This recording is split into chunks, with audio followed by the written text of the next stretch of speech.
Hello guys, welcome back to my channel and enjoy this fanfic part 1. Now let's start the fanfic. Naruto felt the chakra rising within him.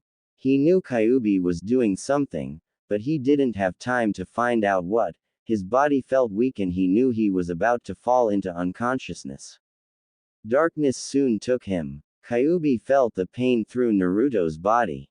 The extraction process was working, he could feel it, but he would not let it be completed. Kyuubi gathered up his chakra. It was difficult but he managed it nonetheless. Kyuubi's rage came out in a powerful scream. Naruto's body bended to his will as he let himself glide and slot into every nerve and tendon in Naruto's body, effectively taking it over. Looking through Naruto's eyes, he saw a red glow before him like a veil surrounding his body. Kyuubi thrusts Naruto's hands onto the ground and forced all his chakra into it. A blinding light erupted as the fabric of space was torn open beneath him. It was a portal, currently small and undirected, but it was still growing.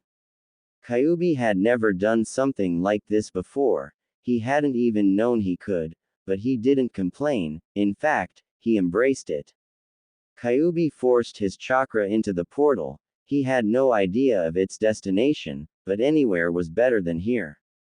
"What is happening?" shouted Pain above the deafening noise. Naruto crouched before him with a look of fury rather than pain on his face. His canines were showing and his hands had become like claws. A large red aura had surrounded him. Pain knew it was Kyuubi, the nine-tailed fox. He knew the extraction process was working. He could feel Kyuubi's life essence and chakra being pulled away, but somehow the demon was still able to gather his energy. He had never felt so much power being concentrated onto a singular spot. The ground rumbled beneath Naruto's feet as Kyuubi continued to gather power. He drew and he drew, but soon he could draw no more. His essence was beginning to feel fatigued, delicate. He knew he wouldn't last much longer. Kyuubi stretched out his tails. He needed more chakra, and he needed it now. So Kyuubi took it from the only source that was left, the Akatsuki. There were 9 Akatsuki surrounding him, excluding Pain, their leader, who was not taking part in the process. Instead he stood back and watched. There were 9 Akatsuki around him, and he needed no less than 9 to take. Their bodies and faces were obscured by the darkness around them, but it didn't matter, he didn't need to see what they looked like. Kyuubi continued to gather what was left of his own chakra while focusing his mind on the 9 Akatsuki around him. The extraction process had formed a variety of link between him and them. The link that was there was obviously their means of drawing his essence. He decided he would do the same. Use their link to draw on their essences. Kyuubi suddenly centered his chakra into the link. The power flowed through the tendrils that connected him to the 9 Akatsuki, suddenly reversing the process. The 9 members screamed as pain was wrenched through them. Their essence was forced down the link and into Kyuubi's body. Kyuubi instantly forced the new chakra into the portal below him. Suddenly the Akatsuki members screamed in agonizing pain. Pain watched as they were surrounded by a red glow. Barely a moment later their bodies seemed to warp. Slowly, one by one, they were absorbed into the 9 tails of Kyuubi's aura. The red glow increased dramatically, almost to the point of being painful to the eyes. Pain shielded himself from the light and tried to make out what was happening through sound alone. A rushing sound filled the room, and as if it was never there to begin with, the light suddenly just vanished. Pain moved his hands away from his face and looked around. Where there should have been the boy Naruto and his 9 men, there was now nothing but cold dark earth. They were gone. "Kid, wake up." The voice sounded far off, yet still pretty close. His head swam and throbbed with a dull pain and every limb on his body seemed to be sore. What happened? Naruto asked himself aloud. Once the world before him finally stopped spinning, he gave himself the liberty of looking around. He was in a forest. The ground was soft beneath his feet and birds sang in the blue sky. Even though his body felt sore, his mind felt sharp. Despite the obvious tranquility of the area, Naruto didn't want to stay. The area was unfamiliar and nothing like the forest's back Konohagakure. He needed to find out where he was. Gathering his chakra, Naruto leapt. The tree's smoothness did nothing to hinder his footwork. He leapt back and forth from branch to branch, traveling as fast as he could to the edge of the forest. However, he had no idea where that was. He could have been heading away from it for all he knew, but he had to take his chances. Thankfully, his sense of direction paid off when he finally saw a bright light indicating the edge of the trees. He burst out of the branches and into the bright sunlight and was struck paralyzed at the sight. It was a city. He was sure of it. But it was unlike any city he had ever seen. Silver and reflective buildings stood majestically against the blue sky, their glamour paling in comparison to their height. It seemed as if they were scraping the clouds themselves. Naruto had to know more. More than that, he needed food. He was reminded of this when a loud grumble emanated from his stomach. Wonder if they have ramen, he thought. But before he could eat, he needed to check the place out for any hostile individuals. He couldn't quite eat ramen while kunais were being thrown at his back, at least, not easily anyway.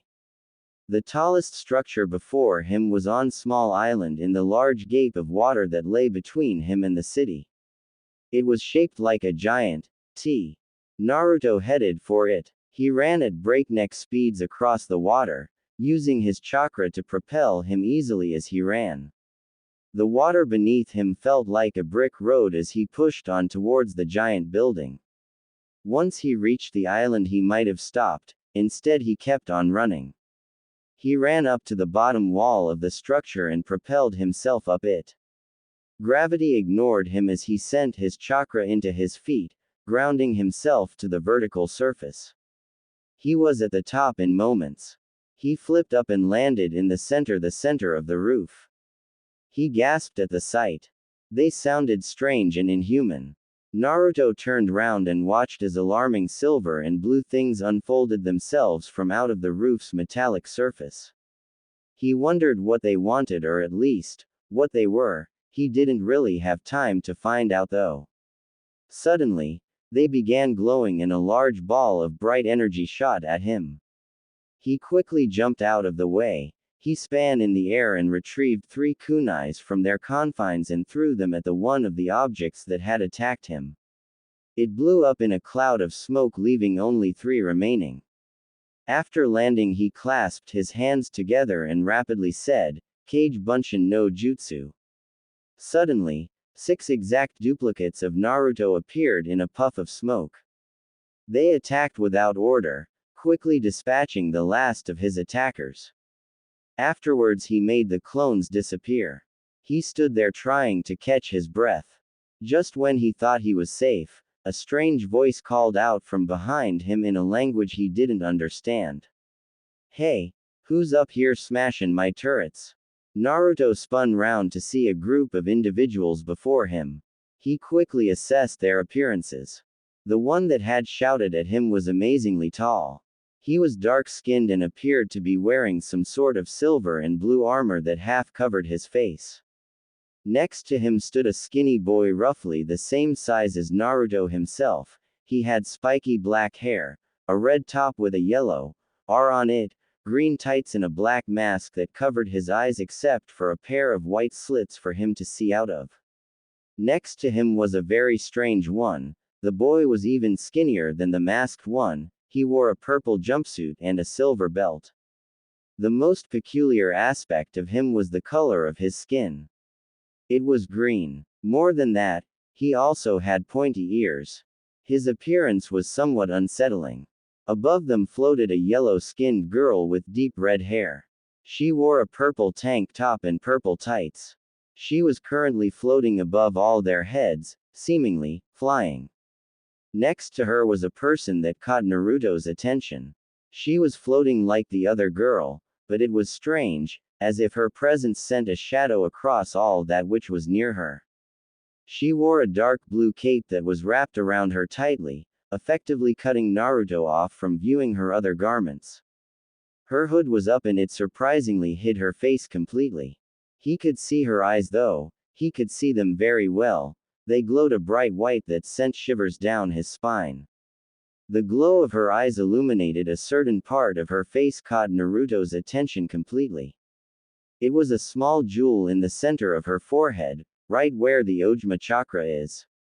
It was possible she knew about chakra. Together they were a strange bunch. The one in the mask spoke up. "Who are you?" he yelled. Naruto didn't understand a word. "I don't understand what you're saying," he explained. A momentary look of confusion crossed their faces before they changed to one of understanding. "All but one, that is." The green one looked at Naruto with a blank stare. "What did he say?" asked the green one. The others looked at him with a weird expression. "He's speaking Japanese," the masked one explained. "Oh, does anyone know Japanese?" he suddenly yelled. The rest of the group slowly provided an answer of yes, apparently everyone but the green one knew the language. The one in the mask looked back at Naruto. "Who are you and what are you doing here?" he asked in Japanese. "I'm Uzumaki Naruto, future Hokage of the Konohagakure village. What I'm doing here though is, I kinda don't know," he said, laughing slightly and scratching the back of his head. "How can you not know?" the tall metal-wearing one asked. "I just don't. One moment I was being tortured by the Akatsuki, the next I wake up in the forest. I just wanted to get a better view when I was attacked by these things." "Dude, what's he saying?" asked the green one. "I don't think he's a threat, I think he's lost," the mask one replied. "Lost? How did he get lost and wind up on our roof?"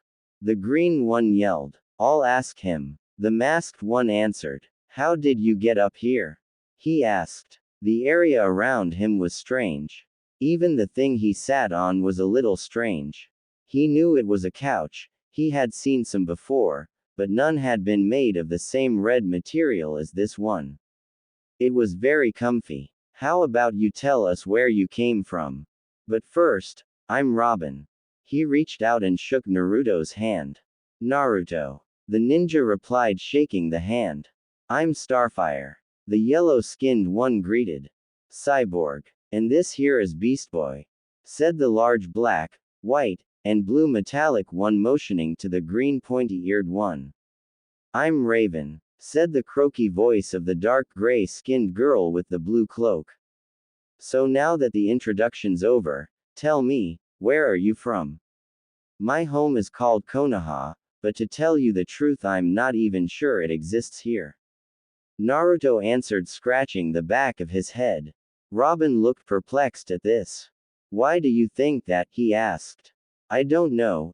Everything's just so strange here, it feels like I'm in another world or something," Naruto replied, looking around the room as if searching for something. "Dudes, what's he saying?"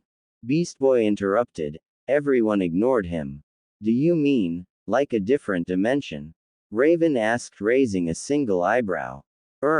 What's a dimension?" Naruto asked curiously. We'll explain later. But for now I think the main question is this. How the did you get here, man?" Cyborg asked. "To tell you the truth, I don't really know. I mean, one moment I've been caught by the Akatsuki, I black out, and the next thing I know, I wake up in the forest." Naruto shrugged. Suddenly, Beast Boy came up from behind Cyborg and pounced on the large mont's head. "What is he saying?" Beast Boy yelled. "Yo, get off of me," Cyborg said, flinging Beast Boy off of him onto a chair to the right. "But I wanna know what he's saying," Beast Boy said quietly. "Well, if you be quiet, and stay out of my way, I'll make a verbal translator," Cyborg said. Beast Boy hung his head. "Fine," he sighed. Beast Boy walked over to the TV and switched it on. He began flicking through the channels in a boredom-induced manner. "He's quite the odd one, isn't he?" Naruto asked, feeling confused and a little frightened. That's an understatement. Raven answered in fairly monotone voice. I don't know, how do we know we can trust you? Robin asked suspiciously. I mean, you could be working for Slade. Naruto looked even more confused than before. Who's Slade? Naruto asked. Starfire approached him from the side. Slade is a bad person. He has attacked us many times and never gives up. Him and Robin have some issues. What kind of issues? Naruto asked. It is probably best if I not say. Starfire answered. Why? Naruto asked curiously. Why won't you take? No, for an answer. It's a private subject, okay? Robin suddenly screamed and then stormed out of the room. Naruto sat there almost terrified at the event. Did I say something wrong? Naruto asked. Don't worry. Slade is kinda a sensitive subject for him. Just give him time to cool off, he'll come around. Cyborg said. Cyborg stood up and headed out of the room. If you need me, I'll be in my room working on that translator. Starfire translated and they watched Cyborg leave. Naruto thought for a moment. Do you mind if I have a look around? Starfire looked nervous. I am not sure that would be a good idea. I trust you, but the others, I do not know. Maybe. She turned her back for a moment to think. Maybe if I escort you. She said, turning around, but Naruto was already gone. He's fast. Raven commented. Robin was taking his anger out on the punching bag when he heard a voice from somewhere behind him. Your footwork's a bit off. Robin spun around, but from what he could see in the gloom, the light was off, which is how Robin prefers it. There was no one there. Naruto suddenly dropped from the shadows in a corner of the ceiling. How did you get there? Asked Robin. Does it matter? Asked Naruto, shrugging his shoulders. Yes, I don't like being interrupted during my training, replied Robin. Doesn't look like training to me, said Naruto. What that's supposed to mean? Said Robin. Well, all you're doing is punching and kicking, that's hardly gonna improve your skills, said Naruto. That's how I train, said Robin. He was getting slightly irritated at this boy now. First he doesn't take no for an answer, then he ridicules his training regime. But where's the challenge? Asked Naruto, smiling. I'm not sure I follow, said Robin, suddenly curious at where this was going.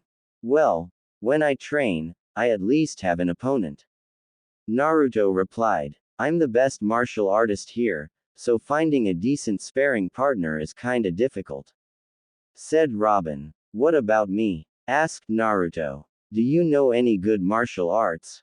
Said Robin, now smiling. Do you? Replied Naruto with the grin on his face. Care to find out? Said Robin. Robin thought. I might actually grow to like this kid. Gladly, said Naruto. Naruto attacked Robin, surprising him with his speed. Several punches and kicks were exchanged before Naruto pulled out his kunai. He went to slash at Robin with the blade and the young masked boy barely dodged the slash. Hey, what's with the weapon? Robin asked. During a battle, your opponent will use any means to take you down, Naruto said simply. So how can you truly say you are training unless you face a real threat? He asked. But isn't it dangerous? Asked Robin. What's the matter? You a scaredy cat? Naruto asked with a grin. All right, but I warn you, I'm good, said Robin. Robin pulled out his staff and began to spin above his head. Naruto quickly kicked Robin in the stomach, sending him backwards. Flashy moves like that ain't going to win you a fight, said Naruto warningly. I'll keep that in mind. Robin jumps at the air and swings his staff at Naruto.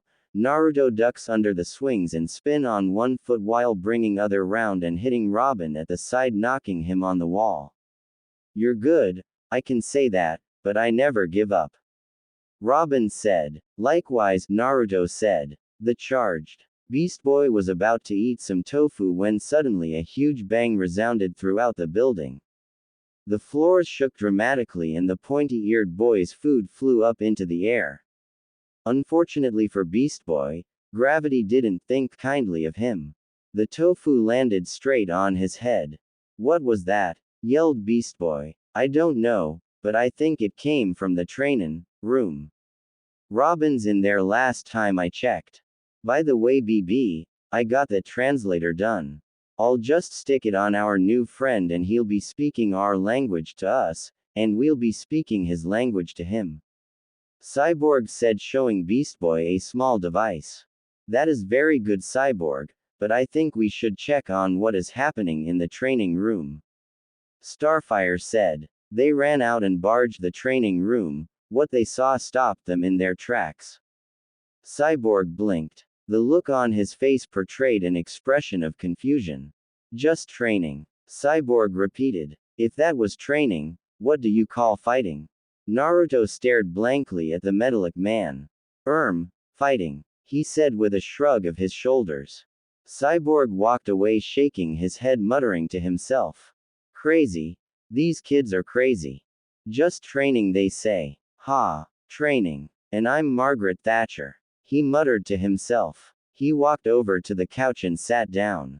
He began flicking through the channels eagerly. Those are some pretty impressive moves you got there.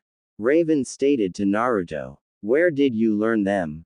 Naruto seemed only too pleased to brag about his life's training and began retelling stories upon stories about his hometown of Konohagakure. Strangely enough, only Raven and Starfire seemed to be listening. While Starfire's interest was not all that startling to the other Titans, Raven's was. A ninja! Starfire exclaimed, clapping her hands together and jumping up and down on the spot. You must be so strong. Are you a master? Starfire's interest and overexcitement scared Naruto a little, but he couldn't help but laugh at the question. Me, a master? He began to laugh humorously. Well, I do pride myself in my skill, he said, inspecting his fingernails. TV comedies. Beast Boy thumped Naruto round the head. Yeah right, you big phony. BB laughed. No, I'm not a master, Naruto stated as he picked himself off of the floor, rubbing his head. But I hope to be Hokage when I'm older. Beast Boy looked at him blankly. What are Hokage? There were a powerful ninjutsu leader that were famous for sealing away the Biju demons. The group stared at Raven. Robin and Cyborg were still as a rock on the sofa. They slowly turned their heads with large Cheshire cat grins on their faces. And how did you know that? They said in unison. They suddenly jumped up and backed Raven into a corner. Doing some background check on ya, boyfriend? Raven looked horrified. No. Raven threw them into a wall with her powers and walked away. Naruto was confused at the others and kind of shocked at their accusations against Raven. She didn't really like him, did she? I need some air, Naruto said. He walked out of the room. The breeze was chilling and welcoming to Naruto compared to the stifling heat that had been present throughout the day. The sky was getting dark and its clouds were outlined in beautiful colors from the setting sun. What are you doing, Kit? Said a voice within his head. Naruto didn't answer. It's okay. No need to answer. But don't you think we should be heading home? We destroyed all the Akatsuki except for Pain. I doubt we'd have any trouble from him for a while. And how do you expect us to get home? Tell me that, fur ball. How in this world or the next are we supposed to cross dimensions? Could you do it a second time? No, I didn't think so. For the time being we're stuck here.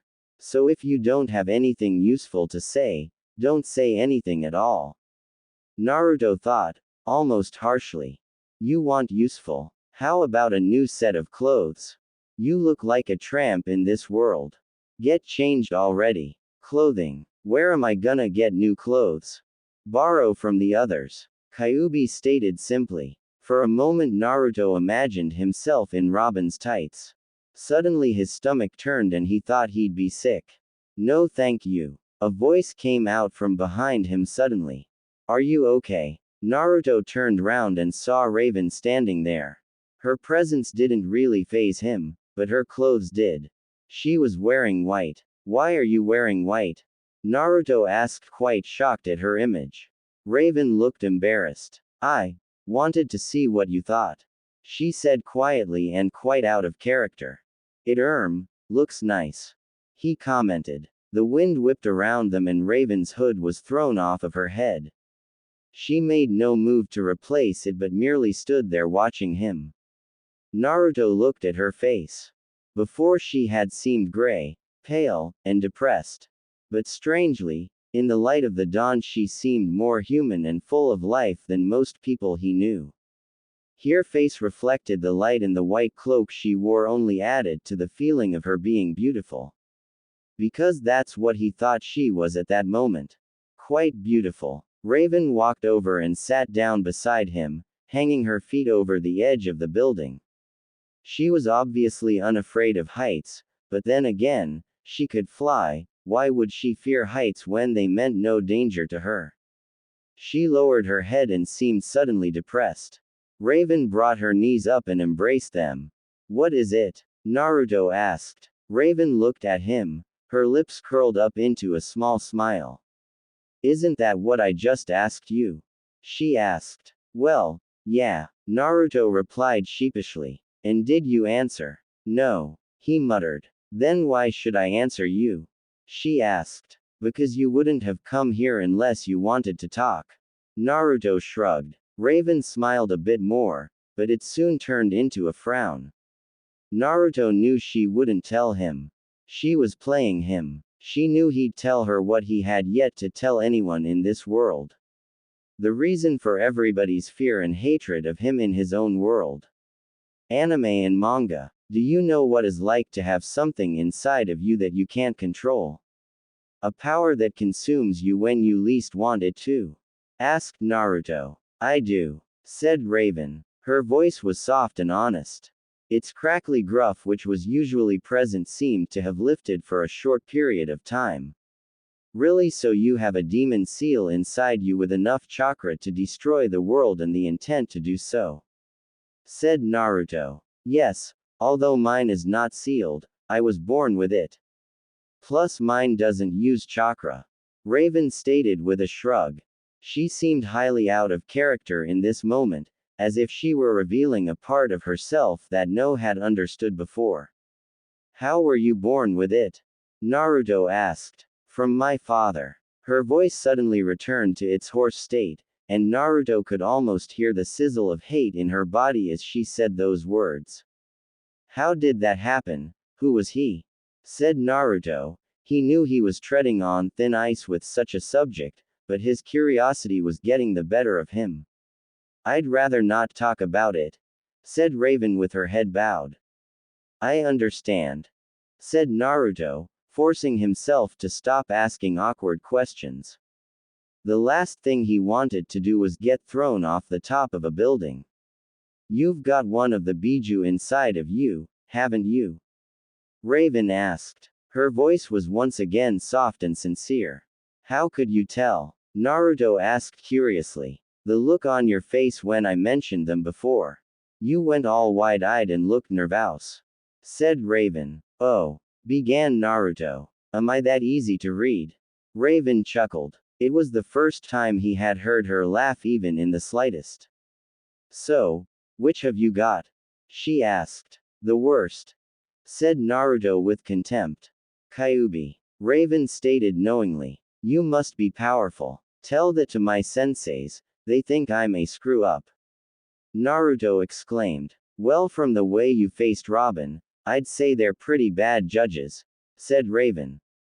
Thanks, Raven, said Naruto. Naruto had the sudden urge to reach out and hold her hand.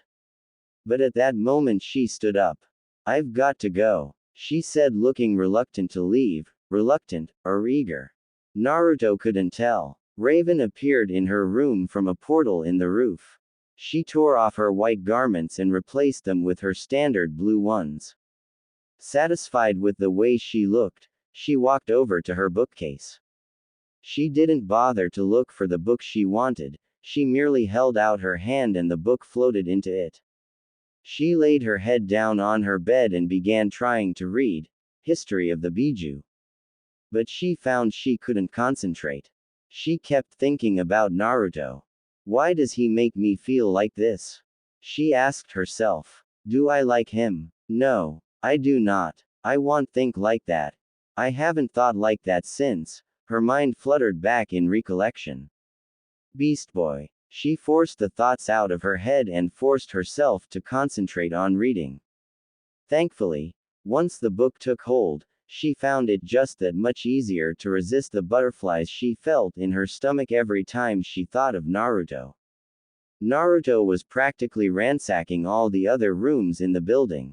Anime and manga. Dude, what are you doing? Beast Boy said, popping out of nowhere. Looking for some new clothes like Q. Someone told me to. Why didn't you just ask me? Beast Boy dragged Naruto into his room. 2 hours later, Beast Boy walked out into the living room with a grin on his face. Oh guys, he called. The other Titans looked over at him. Presenting the new Titan in the building.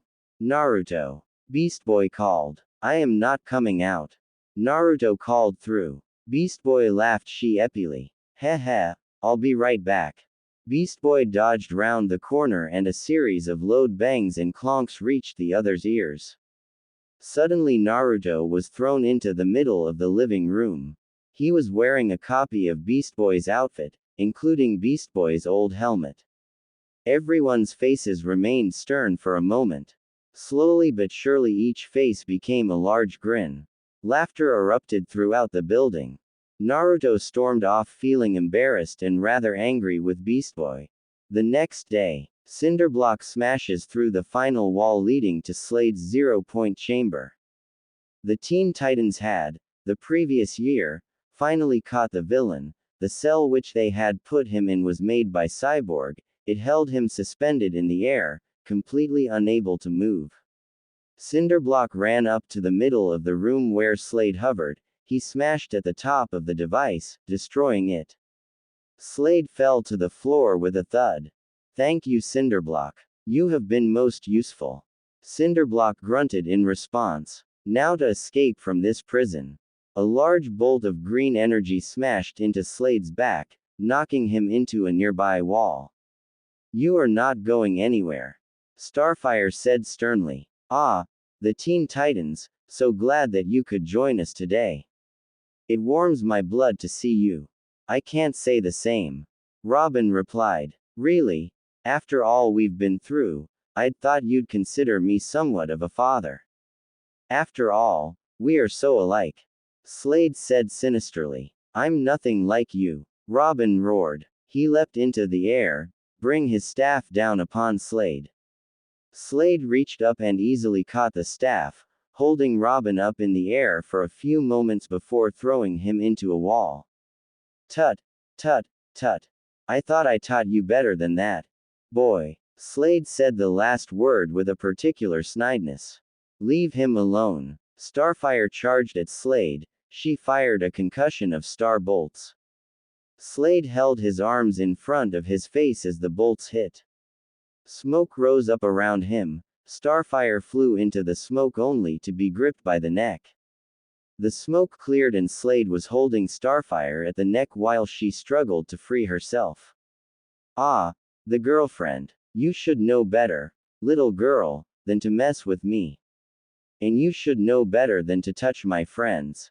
Robin shouted as he struck Slade over the back with his pole.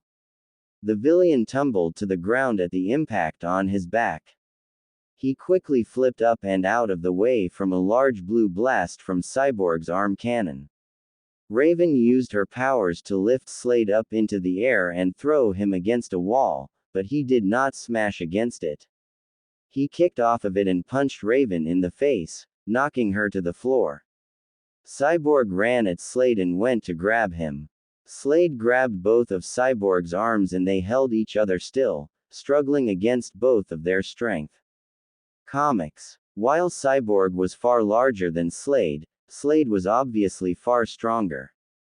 Slade crushed Cyborg's hands and forced him to his knees. That's it. Bow to me. He muttered in Cyborg's ear. He kicked Cyborg hard, sending him plummeting down the corridor. Where is the green one? Come out, Beast Boy. I know you're here. Slade said. Beast Boy jumped from a crevice in the ceiling above. Changing from a rat to a triceratops, he span in the air and headed straight towards Slade.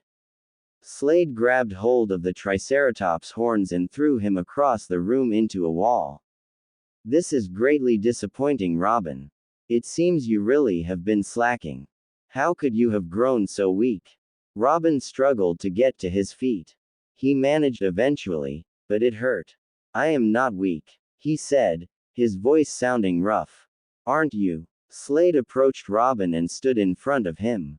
Look around you, Robin. Your friends are fallen once again, and here you stand in pain. You are weak. You were always weak. And you always will be weak. Why? Because you don't have the guts to do what I do. You don't have the stones to be a man. And because of that, you will never win. People never truly lose until they either die or give up, said a voice from behind Slade. Slade looked around to see a small blonde-haired boy wearing an orange jumpsuit. Naruto had thought that his original smelly outfit was by far better than Beast Boy's embarrassing one. And who might you be, boy? Slade narrowed his eyes at the white child before him. I'm Uzumaki Naruto, and I'm here to take you down, he called. Just try it, Slade said. Only a fool attacks first. You want me? Come and get me, Naruto said. With pleasure, Slade said. Slade ran at Naruto as fast as he could. Naruto crossed his fingers and said, Kage Bunshin no Jutsu. Instantly, a double of himself appeared in a puff of smoke. Slade made to punch him, but Naruto ducked out of the way, pushing the fist away from his body. He sent his right palm flat and forced it against Slade's chest, causing him to double over in pain.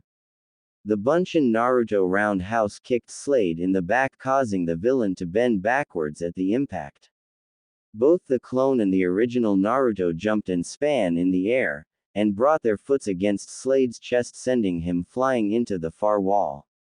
The Teen Titians had managed to get to their feet and saw the attack. They stood there with awe-struck faces. Their mouths and eyes were wide with shock. Slade pulled himself off of the floor as if the attack had done nothing to him. You will pay for that, boy. I will so enjoy watching you die. He charged at the two Narutos. Naruto and his clone both charged at Slade side by side. When Slade was near, they leapt up into the air and over Slade's head, kicking the back of his head as they went. Slade doubled over, and in those few moments, Naruto screamed, Rasengan. Slade turned round to see Naruto with his right hand occupying a glowing ball of blue energy. His clone was spinning the energy round and round. Slade had barely any time to react. Naruto thrust the glowing ball against Slade's chest. Slade screamed in pain and suddenly there was an explosion of fire and smoke. Once the air was clear of the smoke, the Titans saw Slade with a huge hole in his stomach. Wires and gears were all over the place. Small sparks of electricity sprouted and jumped from the hole. Slade fell down. Dude, Slade was a robot, Beast Boy exclaimed. Comics. Cyborg slapped Beast Boy round the head, knocking him to the ground. Beast Boy, that wasn't Slade, you idiot. It was a decoy. The real Slade must have escaped somehow. Cyborg stated, checking his systems and scanning the air. There's no sign of him. He's long gone. No, he's not, Robin said with a fire in his eyes. Because wherever he is, he'll be planning an attack. And when he does, I'll be waiting. He stormed past them with a dark look around his face that basically told everyone else to back off. Raven watched Robin for a little while and then approached Naruto and his clone. Him and the clone both stood in exactly the same stance, with their right hand behind their head and grinning rather broadly. Hi, said the one to the left. He reached out and took one of Raven's hands and began kissing it like a Frenchman. Hello, Sherry. The other Naruto clonked him on the head. Sorry about that. He said, laughing slightly. How did you do this? She said, looking between the two Narutos. Suddenly the Naruto to the left vanished in a puff of white smoke. She was rather surprised by this and stepped back a pace as it happened. It's just a simple Bunshin technique. Basically a shadow clone. And are they exact duplicates? No changes in personality or anything. No changes. Naruto stated proudly. So the kissing of the hand thing? She looked at him with a raised eyebrow. Naruto suddenly seemed squeamish. Look, the rock guy's still here. He said rapidly, obviously trying to change the subject. So what are you waiting for? Beast Boy exclaimed. An invitation? You just took out Slade. Go. Go. Go. Kick Cinderblock's butt. I can't. Naruto stated. Beast Boy's excitement seemed to drop like a brick. And so did his jaw. How did you work that one out? Beast Boy asked skeptically. I use wind jutsu. Imagine this. Giant boulder versus gust of wind. Wind doesn't really do much. All need help. RAAAARRRGG. Cinderblock shouted as he ran at Naruto. The giant boulder of a man collided with Naruto, sending him crashing into a nearby wall. Winded and exhausted, Naruto collapsed to the ground. Titans, go! Robin called. Robin threw a freezing disc at Cinderblock, freezing him to the spot. Raven lifted him up into the air and slammed the rocky villain against the roof. As he fell down, Starfire fired a blast from her eyes, sending him tumbling across the hallway. Cinderblock struggled to get up. Once he managed, he was knocked off of his feet again by Beast Boy as a Triceratops. The villain got to his feet again and charged. He thumped Cyborg around the face, sending the boy hurtling through a wall. Suddenly a mass amount of Bunshin clones jumped on top of Cinderblock. The villain easily threw them off, turning them into smoke as they hit the walls around him. Star bolts pelted his body, but they didn't affect him. Cinderblock grabbed Starfire's legs and swung her around and then threw her across the hall. Just before she crashed into the ground, Naruto swept underneath her and caught her. Oh, thank you, friend Naruto. She said, her cheeks slightly red. Anime and manga. No problem, he said, feeling a little heated around the face. Cyborg blasted Cinderblock with his sonic cannon, but once again, it didn't affect him. Robin. Sonic boom. Cyborg shouted, dodging out of Cinderblock's way. Gotcha. Robin shouted back. Starfire kicked Cinderblock across the hall to make space for Robin and Cyborg. Robin and Cyborg ran at Cinderblock. They ran diagonally up the wall and flipped perfectly. Robin threw a high explosive disc at Cinderblock and Cyborg fired his sonic cannon. They hit Cinderblock at the same time, causing a huge explosion, sending Cinderblock crashing to the floor unconscious. Alright, dudes, we did it, Beast Boy said, jumping up in the air. All you did was get your butt kicked. Cyborg said, grinning. I did not. Beast Boy argued. Yeah, you kinda did. Naruto agreed. Hey, you can't talk. You were the first to be knocked down. Beast Boy exclaimed. Yeah, but I didn't stay down, you did. Naruto pointed out. Beast Boy looked between them rapidly before lowering his head in shame. Okay, I'll call the authorities, maybe this time they can lock up Cinderblock for good, said Robin. Robin pulled out his communicator and contacted the head of police. Within moments they were there. After all the details had been sorted out, the group made their way back to the T-Tower. Robin is trying to track Slade's whereabouts at the large computer in front of the room while the other sitting in the table. He been at that for hours, does he ever stop? Said Naruto. Cyborg looked bewildered at all the coffee mugs in the sink. Robin darted past him as fast as the Flash himself and began pouring himself another cup. Oh hell no! Cyborg exclaimed. I'm cutting you off. He yanked the coffee out of Robin's hands and tried to fend off the teenager when Robin made to grab for it. Give me it. I need it. No. What you need is sleep. Cyborg reached behind him and picked up a frying pan. He whacked Robin round the head and the youth fell to the floor unconscious. Nighty-night, Cyborg said with a grin. Beast Boy poked his head over the counter and looked at Robin. You've been waiting to do that, haven't you? Beast Boy asked Cyborg with a grin. For about 6 years, Cyborg said with a proud grin. Suddenly there was a special news bulletin. The TV screen switched from a map of the city to a news reporter on the cable. News reporter. Yesterday a shocking incident occurred. The famed Teen Titans faced off against the duo Cinderblock and Slade. But they were quickly overpowered. However, in a strange turn of events, the day was saved by a small blonde-haired boy. The boy faced Slade and beat him with apparent ease. Much to the shock of the Teen Titans. Is there a new hero in town? Who was this blonde-haired boy? Where did he come from? No matter what the answer to these questions, one thing is certain. The day is still saved, once again by the heroes of Jump City. Dude, they noticed you more than me. Beast Boy cried. Of course. Why would they notice someone that got their butt kicked? Said Cyborg grinning. Comics. For the last time, I did not get my butt kicked. Beast Boy cried. I apologize for agreeing with them, friend Beast Boy, but you did, as they say, get your butt kicked. Starfire said. Yeah, you kinda did. Said Raven. Will everyone stop ganging up on me? Beast Boy said and walked away heavily. Do you always do that to him? Asked Naruto. Hey, it's not like we're lying. He just can't take it. Cyborg said grinning again. A few days later. Dude, they've been covering this story for days. When will they get over it?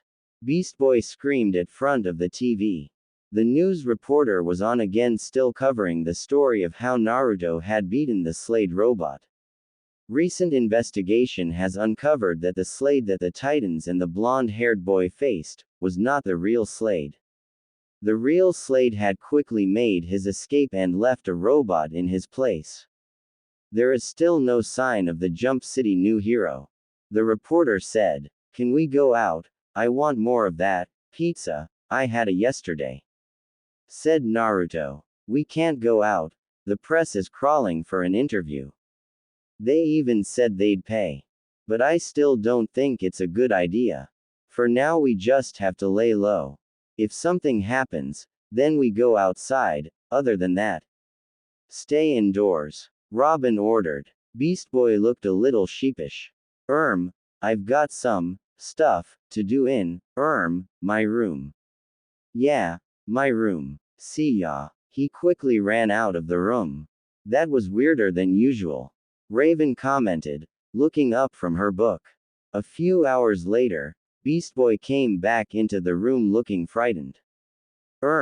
Guys. There's like a load of girls outside. He stammered. What? Robin said. They followed Beast Boy to the door and opened it a little. Naruto Uzumaki. The girls screamed in a chorus and attempted to barge past into the tower. Robin and Beast Boy just managed to close the door and barricade it with planks of wood. How did they know my name? Naruto asked. Once again, Beast Boy looked sheepish, and somewhat frightened. Well, that might have a teensy weeny little bit to do with me. What did you do? Raven asked darkly. I kinda gave them an interview. He raised his arms to protect himself in fear of being hit. You did what? Robin screamed. So not only did you leave the tower, you also gave them Naruto's name. Robin screamed. Is this bad? Naruto asked. That depends. Cyborg said while scratching his chin. Do you like the attention of over 50,000 people from one whole city at the same time, all trying to touch and stroke you just to claim that they did? He asked. No. Naruto said unsurely. It's bad then. Cyborg answered, shrugging his shoulders a little. Comics. Will they leave me alone? Naruto asked. Maybe in a few years. Cyborg said, scratching his chin. We can't focus on this right now. Our first priority is to track down Slade. Robin said sternly. Yeah, dude. Beast Boy piped up. Say we do find Slade, how do we go and face him? Not only will he kick our butts like he has many times over. Only yours. Cyborg quickly interrupted with a smile. Let me finish. But we also can't step a foot out of the door without being attacked by a mob. I usually don't say stuff like this, but Beast Boy's right.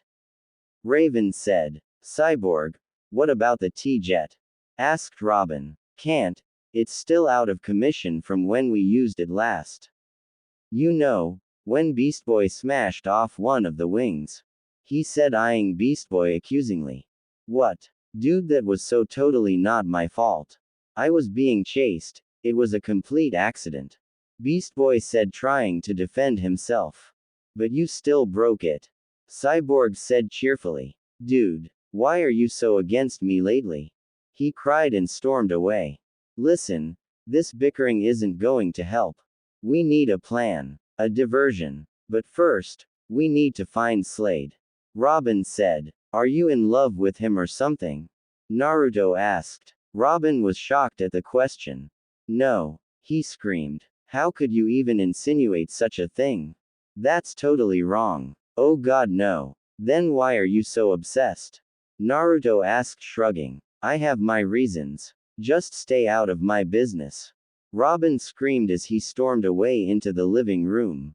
Is it always like this around here? Naruto asked. Pretty much. Cyborg replied. Back in the living room. The TV was turned on and the first thing that was on, was once again, the news.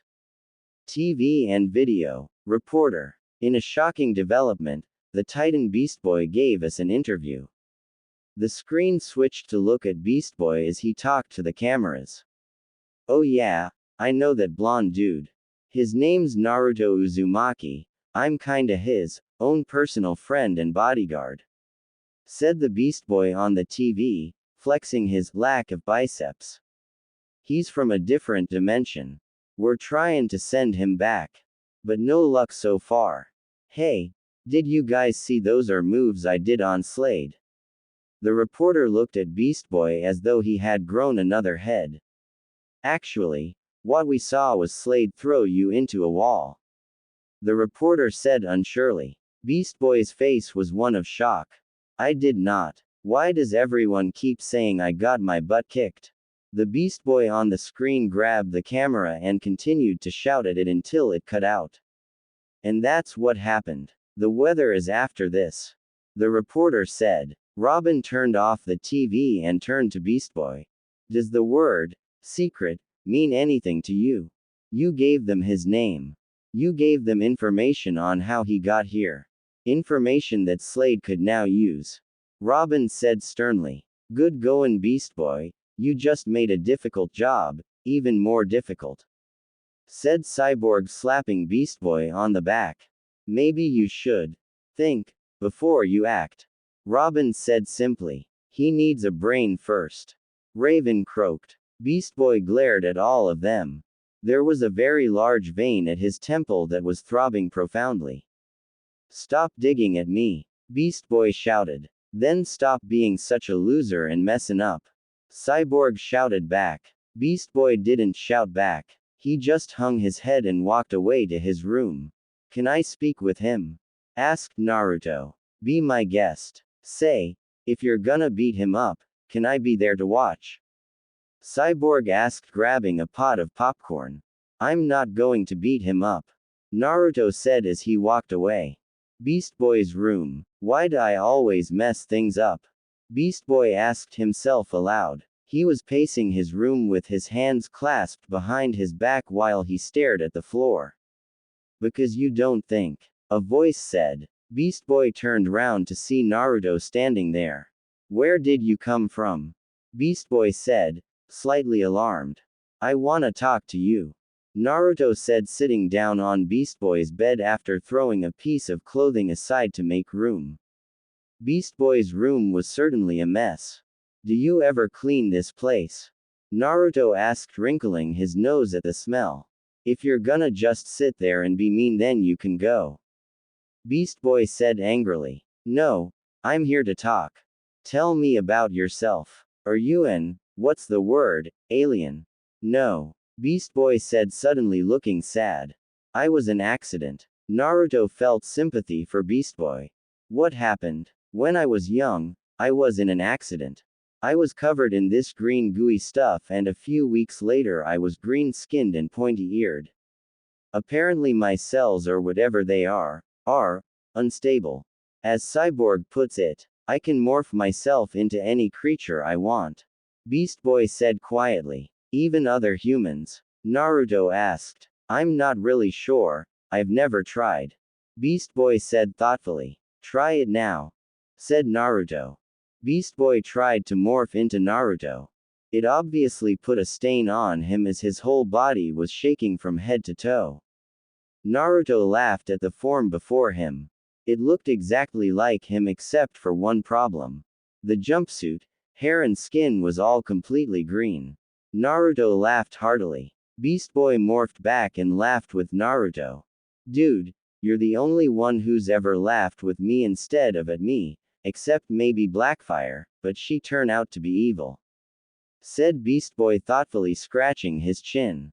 Who's Blackfire? Naruto asked curiously. She was just some evil chick that was Starfire's sister. Old news really. Beast Boy said with a shrug. Oh, okay, said Naruto, a little disappointed with the lack of details. He looked up at Beast Boy, who had laid himself down on his bed with his hands behind head and his feet crossed. Say, you wanted that pizza, right? Beast Boy asked with a large Cheshire cat grin. Comics. Yeah. Naruto agreed, looking a little suspicious.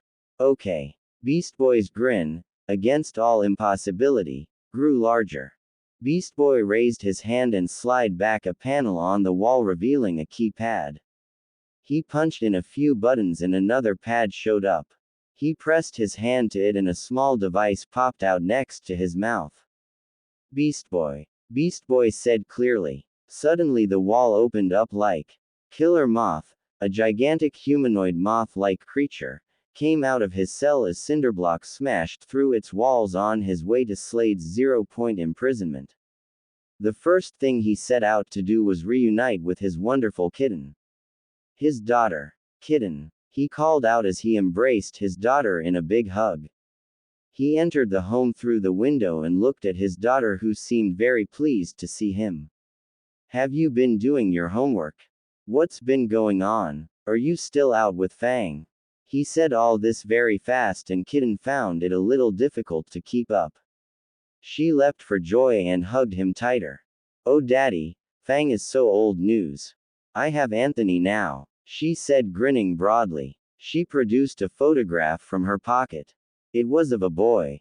He seemed normal enough, that is, if it wasn't for the giant ant that looked as though it were eating his head. In reality, it was his head. Killer Moth looked at the picture with displeasure. Couldn't you have any normal boyfriends?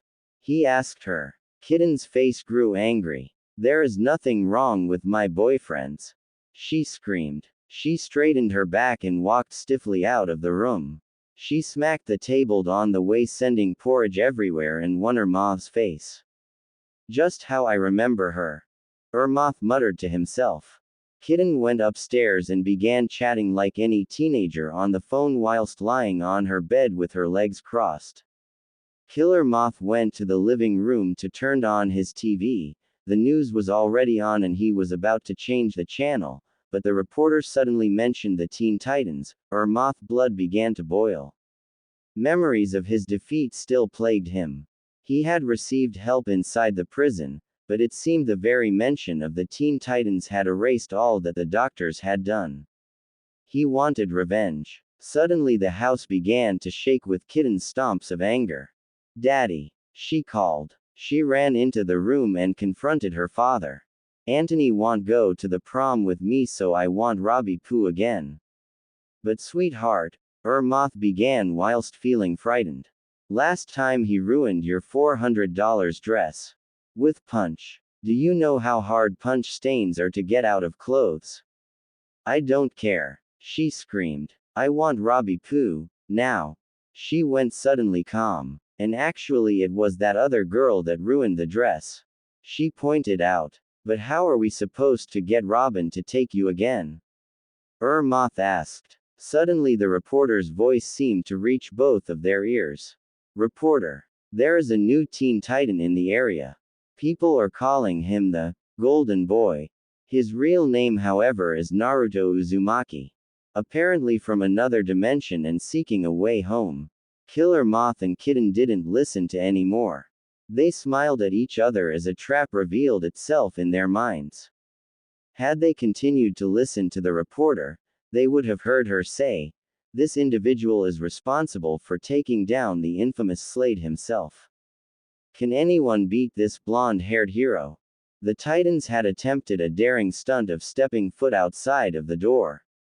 Before anyone could see it happen, Naruto was being chased around the entire CIT by fangirls. He was not pleased. He ran and ran.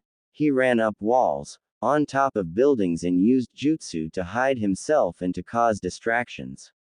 Yet they still found him and followed him everywhere. "Leave me alone, crazy people!" Naruto yelled as he ran down 51st Street. They ignored him and continued to chase him whilst yelling his name. He screamed and kept running towards the tower. He just managed to burst back through the double doors and barricade it with the sofa. He panted heavily. Naruto walked heavily over to a single chair and slouched in it with his arms spread. He was sitting in the chair for only a few moments before he heard a sound. Beast Boy walked into the living room and wondered why the door was barricaded. He heard a commotion outside and walked up to the sofa blocking the door. Changing into a green gorilla, Beast Boy moved the sofa and walked to the door. He opened it a fraction. Naruto heard a sound and looked up. Beast Boy was moving the sofa. Now he was going to the door, and now opening the door. No. A warning bell sounded off in Naruto's brain. Beast Boy, don't. It was too late. The fangirls barged in and trampled over Beast Boy effortlessly. It were as if they were not multiple obsessed individuals, they were a single animal looking for a piece of meat. They rushed in and tackled Naruto to the ground. They once again began tearing at his clothes. "Help me!" he screamed. In his home world he had not much luck with women, but in this world they seemed obsessed with him, and he found he hated it. Suddenly all the fangirls were surrounded by a black shadow and lifted into the air. They were swung back and forth for a moment before being thrown out of one of the open windows and into the water surrounding the tower. Naruto looked around confused and saw Raven standing in a corner of the room. She looked indifferent at first, but Naruto noticed the single shadow of sadness or blush that flashed over her face. She disappeared quickly. Suddenly an alarm resounded throughout the building. The Titans assembled in the living room and looked up at the TV screen where Moth looked down at them with menacing eyes. "Killer Moth, how did you get out?" Robin said with an angry tone. "That is irrelevant." The giant bug spat. "You should be more concerned with what I'm doing to your bridge." The image changed to one of the city bridges. The same one Moth had attacked before. He was apparently doing the same thing, ordering all of his mini-bugs to attack and eat away at the bridge cabling. But this time something was different. There was a lot more of them. Thousands more bugs than before. Not very original, is he? Beast Boy muttered with a single raised eyebrow. "Killer Moth, why are you doing this again?" Robin shouted at the screen. The giant bug's face appeared on the screen again. Because, he stuttered. "Because you must take my daughter to the prom again," he said rapidly. All the blood drained out of Robin's face. He seemed to freeze to the very spot with shock. His eyes were impossibly wide and his mouth was ajar. You okay? What's the prom? Naruto asked. Cyborg turned to him to offer an answer. It's kind of like a dance. Oh, Naruto said calmly. Suddenly he burst out laughing. You're afraid of a dance? He shouted, pointing at Robin and cackling. Robin's color suddenly returned with a vengeance and he turned angrily towards Naruto. I am not afraid. He screamed with steam coming out of his ears. Dude, yes you are. Beast Boy said with a raised eyebrow. But with good reason, that girl was crazy. I am not afraid. Robin screamed again. Naruto couldn't stop laughing. Stop laughing. Why, you're, scared of a dance. Naruto could barely catch his breath, he was laughing so hard. If you're so brave, why don't you take her? Robin shouted. Naruto stopped laughing and looked angry. Is that a challenge? He shouted back. Yes. Robin and Naruto were almost touching foreheads, they were so close. Sparks of lightning and electrical fury flashed before the eyes of the others.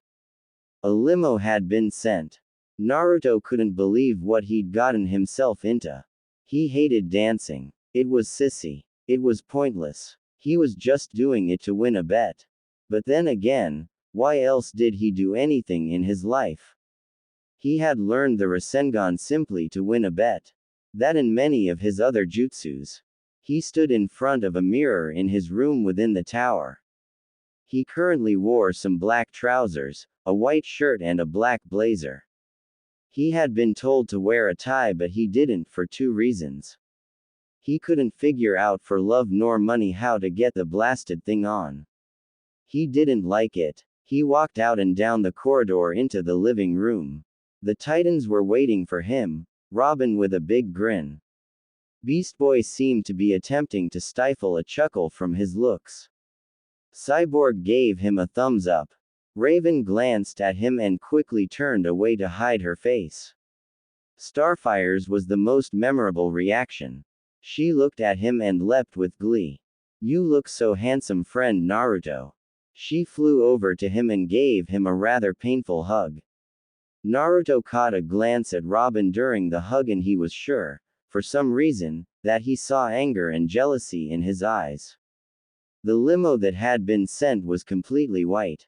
It was long and came with its very own chauffeur. Of course Naruto knew none of this and had to be told by Starfire, who in turn had to be corrected by Beast Boy, who in turn again had to be corrected by Cyborg, who kept clonking the green one's head whenever he got something wrong. Naruto was still confused when he was halfway to the destination. Their destination was a boat. It was a cruise boat that was hosting the prom. It was very large and due to the high possibility of rain, it had a canopy room set up on the deck for people to dance and stay dry. Naruto made it to the part and was there a whole of 5 minutes before the others turned up. They had opted to come along to make sure nothing went wrong. Although Naruto had a slight incline, it was because there was a buffet table. Naruto wasn't interested in this as they had neither pizza nor ramen. And without pizza or ramen, he would not eat. They stood around for a while. The people around were of general and varied ages between teen and old. It was a little while before Naruto caught sight of what Robin had been so fearful of. Kitten. Robin had spared no expense in telling him of the entire incident that had happened before. Obviously to try and make Naruto back out. But Naruto never backed down. She caught sight of Robin and rushed over to him. Oh, Roby Pu, why aren't you dressed up? We must look our best for the dance, she cried, grabbing Robin's arm and trying to yank him to the dance floor. Robin pulled away. I'm not going to dance with you, he said sternly. What? She screamed with fire in her eyes. He is, Robin said, pointing past her to Naruto. She turned around and her eyes lit up. She dived at Naruto and gripped him in a hug that made him think she was stronger than Starfire, though he knew that was probably impossible. Starfire was incredibly strong. ONARUTYPOO. She squealed. I've heard so much about you. Naruto was officially terrified. She grabbed him, dragged him to the dance floor and began swinging him around in time with the music from the large concert stereo. Naruto was deathly glad when the music stopped and he could catch his breath, but his joy was short-lived as an even faster-paced song sounded out. Oh, I love this song. She squealed. Does she always have to shout? He asked himself. He was thrown around and around like a rag doll. It seemed impossible that this girl could be so strong. Once that song finished, a slower one came on. Suddenly the girl stopped throwing him around and seemed to grow calmer. She held him close and they slowly danced. Naruto hated it even more. For some reason, dancing with this crazy girl, he felt ill. What no one saw was Raven. Behind all the titans, Raven stood with glowing white eyes and a look of rage on her features. She watched as Naruto danced with Kitten and her envy blazed within her like a wildfire. The majority of her self-control went out the window. It was all she could do not to blow up the area. Random things around her exploded. A punch bowl, someone's baguette, a shoe, a hat. Slowly and surely her control wavered. Naruto felt as though he were drowning. Kitten looked up at him fiercely. Kiss me, she ordered. Naruto froze. What? He stuttered. The very thought of kissing this girl made his stomach churn. She pulled out a remote control. Kiss me or I release the bugs and the bridge becomes chowder, she said with narrowed eyes. Naruto didn't know what to say. Kitten reached up and forced his head down. Their mouths met. Naruto wanted to die. Raven lost control. A large black aura surrounded Raven and she screamed in anger. Get away from him, she yelled in a dual voice. Her eyes had become and bright red. The crowd parted in fright and she sent a black tentacle forward. Kitten screamed as the tentacle wrapped itself around her and lifted her into the air. The remote control fell to the floor and smashed on the ground. Kitten was lifted up and Raven brought the girl right to her face. Kitten screamed. Raven sneered. The suspended girl was thrown away over the side of the boat and into the water. The other attendants of the prom ran out screaming. Soon there was no one other than the titans and Naruto. Raven collapsed. The aura and tentacles vanished. Her eyes turned back to normal and she collapsed. Naruto caught her in his arms and looked down at her. Raven looked up into his eyes and slowly got to her feet. They were currently standing in the middle of the deck that had meant to be the dance floor. The music was still playing. Raven swayed on the spot a little, hugging herself. She slowly leaned forward and fell into Naruto's arms in a daze. She hadn't meant to do it, she was just so tired. She hadn't been that angry in years, and it hadn't felt good. But when Naruto's arms surrounded her, for some reason, she felt at peace. Naruto slowly swayed with the music, effectively, dancing with Raven. Robin and the others watched the scene. Usually they would take the mic, gawk or do something else. But strangely, none of them felt like it. They only smiled. Come on guys, Robin said quietly. He led the others away. All but Beast Boy. Beast Boy was the only one truly affected by the scene. He stood gawking with jealousy and shock. Cyborg wrapped his arm around him and held him fast before Beast Boy could shout at the dancing pair. Come on BB, he said, dragging Beast Boy away. They drove off in the T-car and left Naruto and Raven alone. Raven didn't know what was going on with her. She had never acted like this before. She certainly would never allow herself to be held like this, let alone danced with. But she felt safe. She felt secure. She felt at peace. She felt happy. The roof exploded. A crashing explosion ripped through the night air and the canopy room exploded in a ray of black shadow. The entire boat rocked with the energy that was released in that one moment. Raven dashed back and protected Naruto from several large falling pieces. She stared at him with sorrowful eyes. I can't. was all she said, and then she ran. She couldn't shadowport. She couldn't fly. She was too upset to concentrate. So she ran. As she ran back into the city streets, the lampposts around her blazed in light before exploding one by one as she passed them. Windows shattered, mailboxes melted, and cars were flung aside like paper. She had to get her emotions in check. She looked up and found herself in a huge field. She had no idea how she got there, but she didn't care. She screamed. She screamed and cried her heart out. Shadow tentacles rushed out of her like water and the dirt was flung up in clouds of dust and earth. Soon she was surrounded by a sphere. She crouched on the ground, clutching the earth in her fingertips and ignoring the events around her.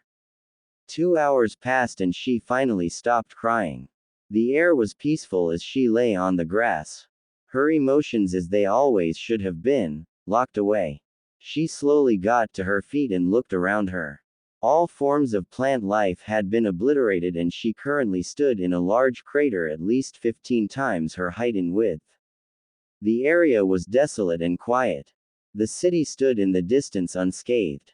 Somehow she must have managed to shadowport herself there away from the city. Raven was glad. Suddenly there was a change in the air around her. Slowly but surely a transparent figure began to form before her eyes until it became opaque and vivid. It was her mother. Raven knew her mother was dead. Her mother and the entire of Azeroth had been and absorbed by her father, Trigon. But they still existed in some sense. They had become what was known as phantasms. Beings of conscious state and visible form but incorporeal to those around them. Mother. Raven said. She wanted desperately to hug the woman before her, but she knew she couldn't. Distant feelings of sadness swept through her body, but she rapidly buried them with practiced ease. Why are you here? Raven asked in her usual monotone and crackly voice. I'm here for you, her mother said. She had a wonderfully soft voice. Raven looked very much like her mother. Her mother had the same jewel on her Ojma chakra, the same purple hair but longer, it spread down to her waist, and her mother wore a white cloak about her that was currently placed over her head. What do you mean? Raven asked. You are confused, child. Your feelings are out of your control. I can handle it, Raven said, turning away slightly. Her mother chuckled. You sound like your friend Robin, she said. Raven turned to her slowly with a look of reluctant awareness. You can't always refuse help, my child. Besides, you know I cannot intervene physically. I am here to offer you advice. Raven looked her in the eyes. Her mother walked up to her. She lifted a hand as if to gently stroke Raven's face, but when she touched her skin, Raven felt nothing. It was almost enough to make Raven cry. Why does this always happen to me? Raven said with tearful eyes and a croaky voice. Her mother didn't answer. You're dead, Raven began. Father's a monster. My friends are afraid of me. I'm not allowed to feel. And now I can't even be with the boy I like. Help me. Her voice was shaky with sorrow. Thankfully, due to the incident earlier, she was too drained of energy to cause anything to happen through her emotion. Raven, look at me, her mother asked. Raven looked up at her. A single tear ran its way down her cheek, glistening as it went. In this world of darkness and pain there is always a light. But only if you let it be so. Meditation and frequent visits to void dimensions are not the only way to grant you control over your power. What do you mean? Raven asked, a bit confused. There is another way. A way that will allow you to be with those that you care about. Tell me. Raven was actually eager. It is simple. You must kiss him. Raven's blood boiled to her face. What? She stuttered. When you kiss him you must let go. Bring him to this place. She gestured around her. Make sure you are not in the presence of others as it could be dangerous for them. When the kiss is performed, you must let go of your control. Mother. It's not that I don't trust you, but isn't that dangerous? Raven asked with raised eyebrows. Not if you allow your power to be guided through him. Allow his body to absorb it. Make him a part of you. That sounds a little weird. Raven said with a little blush. It will make you connected, and give him great strength. It will mean that any feelings that you harbor towards him will no longer affect your powers. Thank you, Raven said. Raven's mother smiled. The business wither moth had been solved quickly. Kitten led them straight back to him and the Titans arrested him. Unfortunately, when the remote control broke, it released the bugs. But unfortunately for them, Cyborg had helped repair the bridge last time. He had installed some shock systems within that he had forgotten about later. When the bugs began to chew at the cabling, they were fried with electrical volts. There may have been more than before, but they were certainly taken out quicker. Naruto and Raven were alone together in the living room. Naruto had rapidly gotten the hang of the TV. He was still absolutely fascinated by the moving pictures and thought they might have been done by some sort of illusion jutsu, but Cyborg had assured him that it wasn't. Naruto sat in front of the giant scene watching a show about ninjas and found himself incredibly bored. He had given up trying to find the ninjas' faults and the places in which simple jutsus would have solved a complicated situation. These ninjas had no grasp of strategy or technique. He merely sat and watched now with a mild curiosity and began enjoying the film for what it was. Bad. Raven was on the same couch as him. She had propped herself up on 2 cushions and lay down to read. She was only a little way off from him and Naruto found it difficult to get her out of his mind. After the dance he had walked throughout the town for a little. When he arrived back at the T-Tower he had been asked questions over and over by Beast Boy, but Robin had gotten an idea about what might have happened and stopped BB from bugging him. Naruto went straight to his room and stayed there. The same basic ritual had been performed by Raven when she had entered the tower. And from then on they had barely spoke, in fact, they hadn't spoken at all. The book Raven was reading looked particularly old. It was brown and hardback. Naruto took a glance at one of the pages and his keen eyes saw the title of the book placed as a generic header of the left page. Legend of the Biju. He smiled slightly. Raven suddenly let the book rest against her chest and she looked calm and unmoving. Naruto realized she was asleep. He knew she hadn't been sleeping. He didn't know how he knew, but he did. The cushions couldn't take the weight of her relaxed head and she slowly slid down, and before Naruto realized what had happened, she was resting on his lap. He looked down at her. Her hood was down and her face looked, for once, peaceful instead of strained. Like there was some emotion behind there after all. Naruto had noticed how she barely laughed or even smiled. Her eyes were always dull and it seemed she had no life most of the time. But he knew she had to be this way. He didn't know really why, but he had a feeling it had something to do with what happened on the boat. Naruto was suddenly stricken with the urge to kiss her forehead. I wonder what it'd be like. He slowly began to lower his head. Hey dudes, Beast Boy said as he burst through the door. Raven woke with a start and sat up quickly, picking her book up off of her chest. Naruto stood up and tried to look innocent, failing miserably. Hi, what's going on? Beast Boy said warily. Nothing. Raven just, fell asleep and, Naruto stuttered. Naruto thought that Beast Boy was going to laugh at him and joke about what he had walked in on, but instead he just stood there. With a straight look upon his face, and an unidentifiable emotion behind his eyes. Oh, I'll just leave you alone then. Beast Boy said. His voice was monotone and unreadable. It was not his joking self. Really? Nothing was happening. Naruto tried to explain as Beast Boy walked away. I know. I'll just, come back later. I've got stuff to do. Beast Boy trailed off. He turned on his heel and walked away quickly. Naruto felt helpless. He knew what Beast Boy was feeling. He had seen it before. Beast Boy liked Raven. Naruto could see it, and now Naruto was in the way. Raven, we need to talk.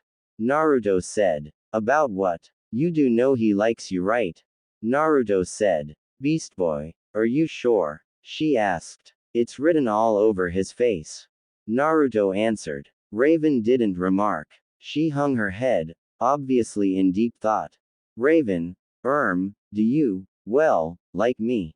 Naruto said. A large blush suddenly erupted in his face, making him warm and slightly woozy. For the first time, it seemed that Raven had some normal color to her skin. It suddenly went pink with more blush than ever before. The lamb. Raven suddenly grew depressed. A sad look came on her face. What does it matter? It's not like I can be with anyone. I'm too dangerous, she said, holding onto her left arm tightly. That's not true. You one of the most gentle people I know.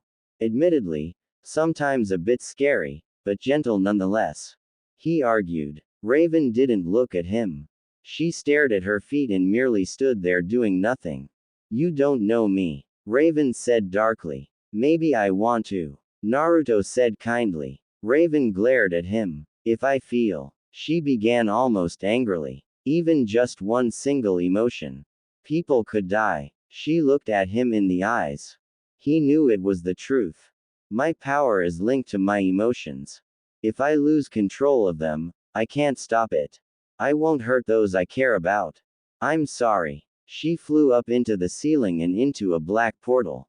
Naruto just stared at the spot where she had been standing. He didn't want to have heard what she said, but he couldn't forget it. Raven arrived in her room and hurried over to her bookshelf. She didn't know how long she would last. She reached out her hand, a single black book flew into it quickly. She set candles into the air and set them down in a circle around the symbol on her floor. She found the page she wanted in an instant and began to concentrate. She opened her eyes and they were glowing bright white. Raven held her arms out and spoke the words. Azurath Aldor Metrian Inger Talman Zint Hose. She clamped her hands together as she shouted the last word and a bright light engulfed her. Soon she found herself in a place of darkness. A void. A dimension where nothing truly existed. This was her place. She cried. Raven allowed all emotion to engulf her and she cried. She screamed and cried her heart, body and soul out into the blackness. Far away from anything that may be affected. The place she cried in was created by her a few years ago after she had first joined the Titans. She had learned that it was too difficult to control her emotions all of the time without fail, and while meditation allowed her to go for months without reprieve, she eventually needed to release it. So she had created this place. A place that, when she needed it, she could go and release her emotions. Though unfortunately, she didn't always have access to this place. She needed the symbol, she needed the candles, and she needed the book. None of which she carried around with her. Raven cried out into the dark. Tears pouring out of her like a fountain. She knew she would be in here for a long while. She always was. A few hours later. Beep, beep, beep. The alarm sounded out through the tower. It was loud and insistent. The Titans and Naruto rushed into the living room and looked at the TV screen that was now being used as a computer. Large words flashed on the screen demanding attention. They're heading for the old HIVE hideout. We need to head them off. Robin said urgently. Titans, go, he called. They all rushed out, leaving Naruto standing there alone. Yo, little dude. Cyborg called to Naruto. You coming or what? Naruto didn't have to be told twice. He followed them out of the door and into the tower garage. There stood the T-car. Naruto had seen the T-car before and had been forced to endure a long lecture on the mechanics of it from Cyborg. But he had never ridden in it. For some reason, the very look of the thing pronounced, SPEED. The T-car. Cyborg introduced cheerfully, his usual grin slapped on his face. My own personal design and make, guaranteed to never break down or attack you twice. It already did once, but, well, that wasn't really my fault. He said, scratching his chin. He's seen it and heard the story. Now get in, Robin called. Cyborg was a little taken back but obliged the young teen and got behind the wheel. They all managed to squeeze inside, Naruto wedged between Beast Boy and Raven. Not a comfortable prospect. I hate this part, Raven muttered. Yeehaw. Cyborg cheered and put his foot down on the accelerator. The car sped forward at blinding speed. Naruto screaming in the back. They reached their destination quickly. Too quickly. Once the doors opened, Naruto jumped out as fast as he could, clutching his chest as if to massage his heart into beating again. He panted heavily and felt the overwhelming need to kiss the earth. Robin pull out a round device. I'm picking up movement, he said and followed the signal. What's that he got? Naruto asked Cyborg. Motion tracker. Allows him to see the movement of anyone within a 100-meter radius, said Cyborg. They're behind us, Robin answered. They turned around and the three HIVE members suddenly jump out. Jinx sent several purple bolts at the Teen Titan. The Titans moved out of the way quickly. The ground erupted and several large sewer pipes rose out of the ground. Naruto jumped and flipped in the air. He sent 3 kunais at Jinx, which she dodged easily by back-flipping. And who are you? She asked in her high-pitched voice. Naruto looked at her properly. She wore a dark purple dress and pink skirt. She had large pink hair and light pink skin. Her eyes were purple and looking at her gave Naruto a headache.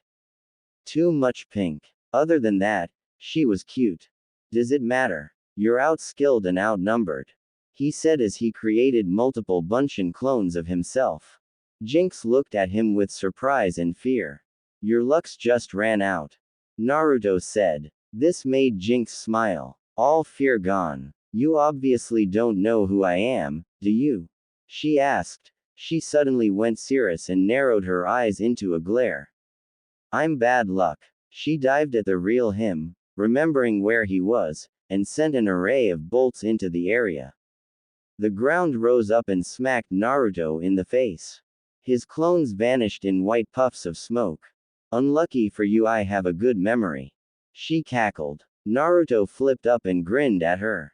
He wiped his nose with his thumb, jumped in the air and threw a single kunai. As the kunai was in the air, Naruto quickly did a hand sign. Shihohapo Shuriken, he called. The single kunai that Naruto had thrown suddenly turned into many. 15 kunais now flew at Jinx. She gasped and tried to flip out the way, only managing by inches. A single kunai slit her ankle, causing her to fall and wince in pain. You, she called, sending several purple bolts at Naruto. He dodged them and they hit the scaffolding, causing it to tumble to the ground, narrowly avoiding Naruto's head. Gizmo jumped onto Cyborg's back and opened up a control panel. Come here, you, he laughed. Suddenly, Cyborg's motor functions went crazy. He started stumbling and running into things against his will. Gizmo cackled at the fun of it all. Cyborg got an idea. How do you like a little feedback? Cyborg said, smiling. A large jolt of electricity shocked Gizmo. His jetpack was set off and Gizmo was sent flying into the air before crashing into a wall with a large shout. That'll teach you, you little punk. Cyborg laughed. Suddenly, Cyborg was smacked from behind, sending him flying forwards. He looked and saw Mammoth standing there looking very smug.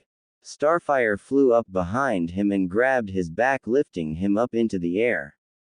She threw him across the area with ease.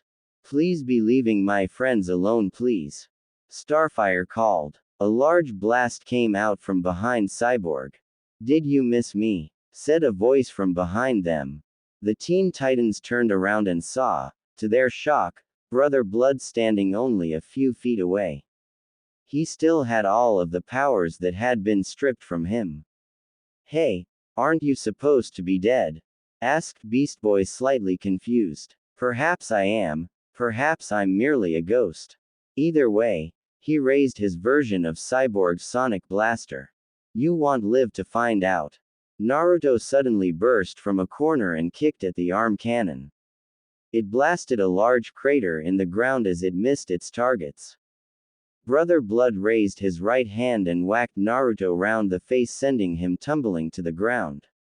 Star bolts rained on him from above, but they barely fazed him. Starfire flew down at him, but Brother Blood just grabbed her by the neck and slammed her against the ground. Cyborg ran up and punched him in the face. He smacked his fists against the villain several times before his fist was caught. Brother Blood lifted Cyborg into the air. He was about to throw him, but Beast Boy turned into a rhino and hit him head on, knocking the villain to the ground. Jinx came out of nowhere and sent purple bolts everywhere. Naruto grabbed Jinx from behind and held her still. Don't you know you're not supposed to attack a girl? Jinx said, struggling to be free. Why not? You attacked me. Naruto answered with a grin. Mammoth came up behind and grabbed Naruto, pulling him off of Jinx. A large green tail smacked against Mammoth, sending him through a nearby wall. Naruto looked up at a giant green T-Rex, which quickly changed back to Beast Boy. Need some help? He asked with a sheepish laugh. Loom dude, I'm sorry about earlier. Later. Naruto said quickly, holding his hand up for silence. Thanks for the help. Robin attempted to hit Brother Blood, but none of his attacks got through. On a spur of the moment, Robin jumped up out of the way of Brother Blood's incoming fist, over the villain's back, and quickly strapped a small satchel bomb to Brother Blood's right shoulder blade.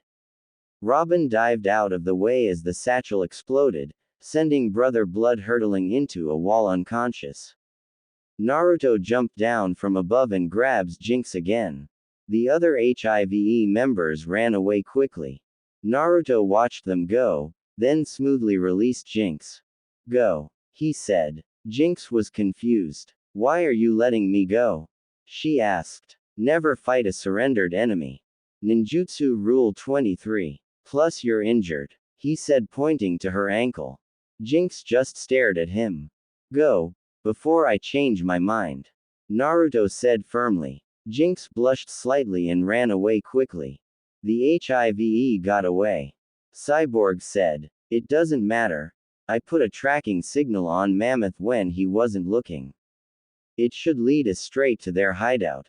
And straight to Slade, Robin said darkly. Dude, Cyborg began. What makes you think Slade's got anything to do with this? They weren't here just randomly. Somebody sent them. It was a trap. A message. Robin said. How was them getting their butts kicked a message? Beast Boy said. What's with the noise? Naruto asked from behind them. He had been watching the race. He found it incredibly fascinating at the idea that Beast Boy and Cyborg could somehow control the vehicles on the screen. It's the alarm. The HIVE just reached their hideout, said Robin, who walked past the sofa and up to the screen.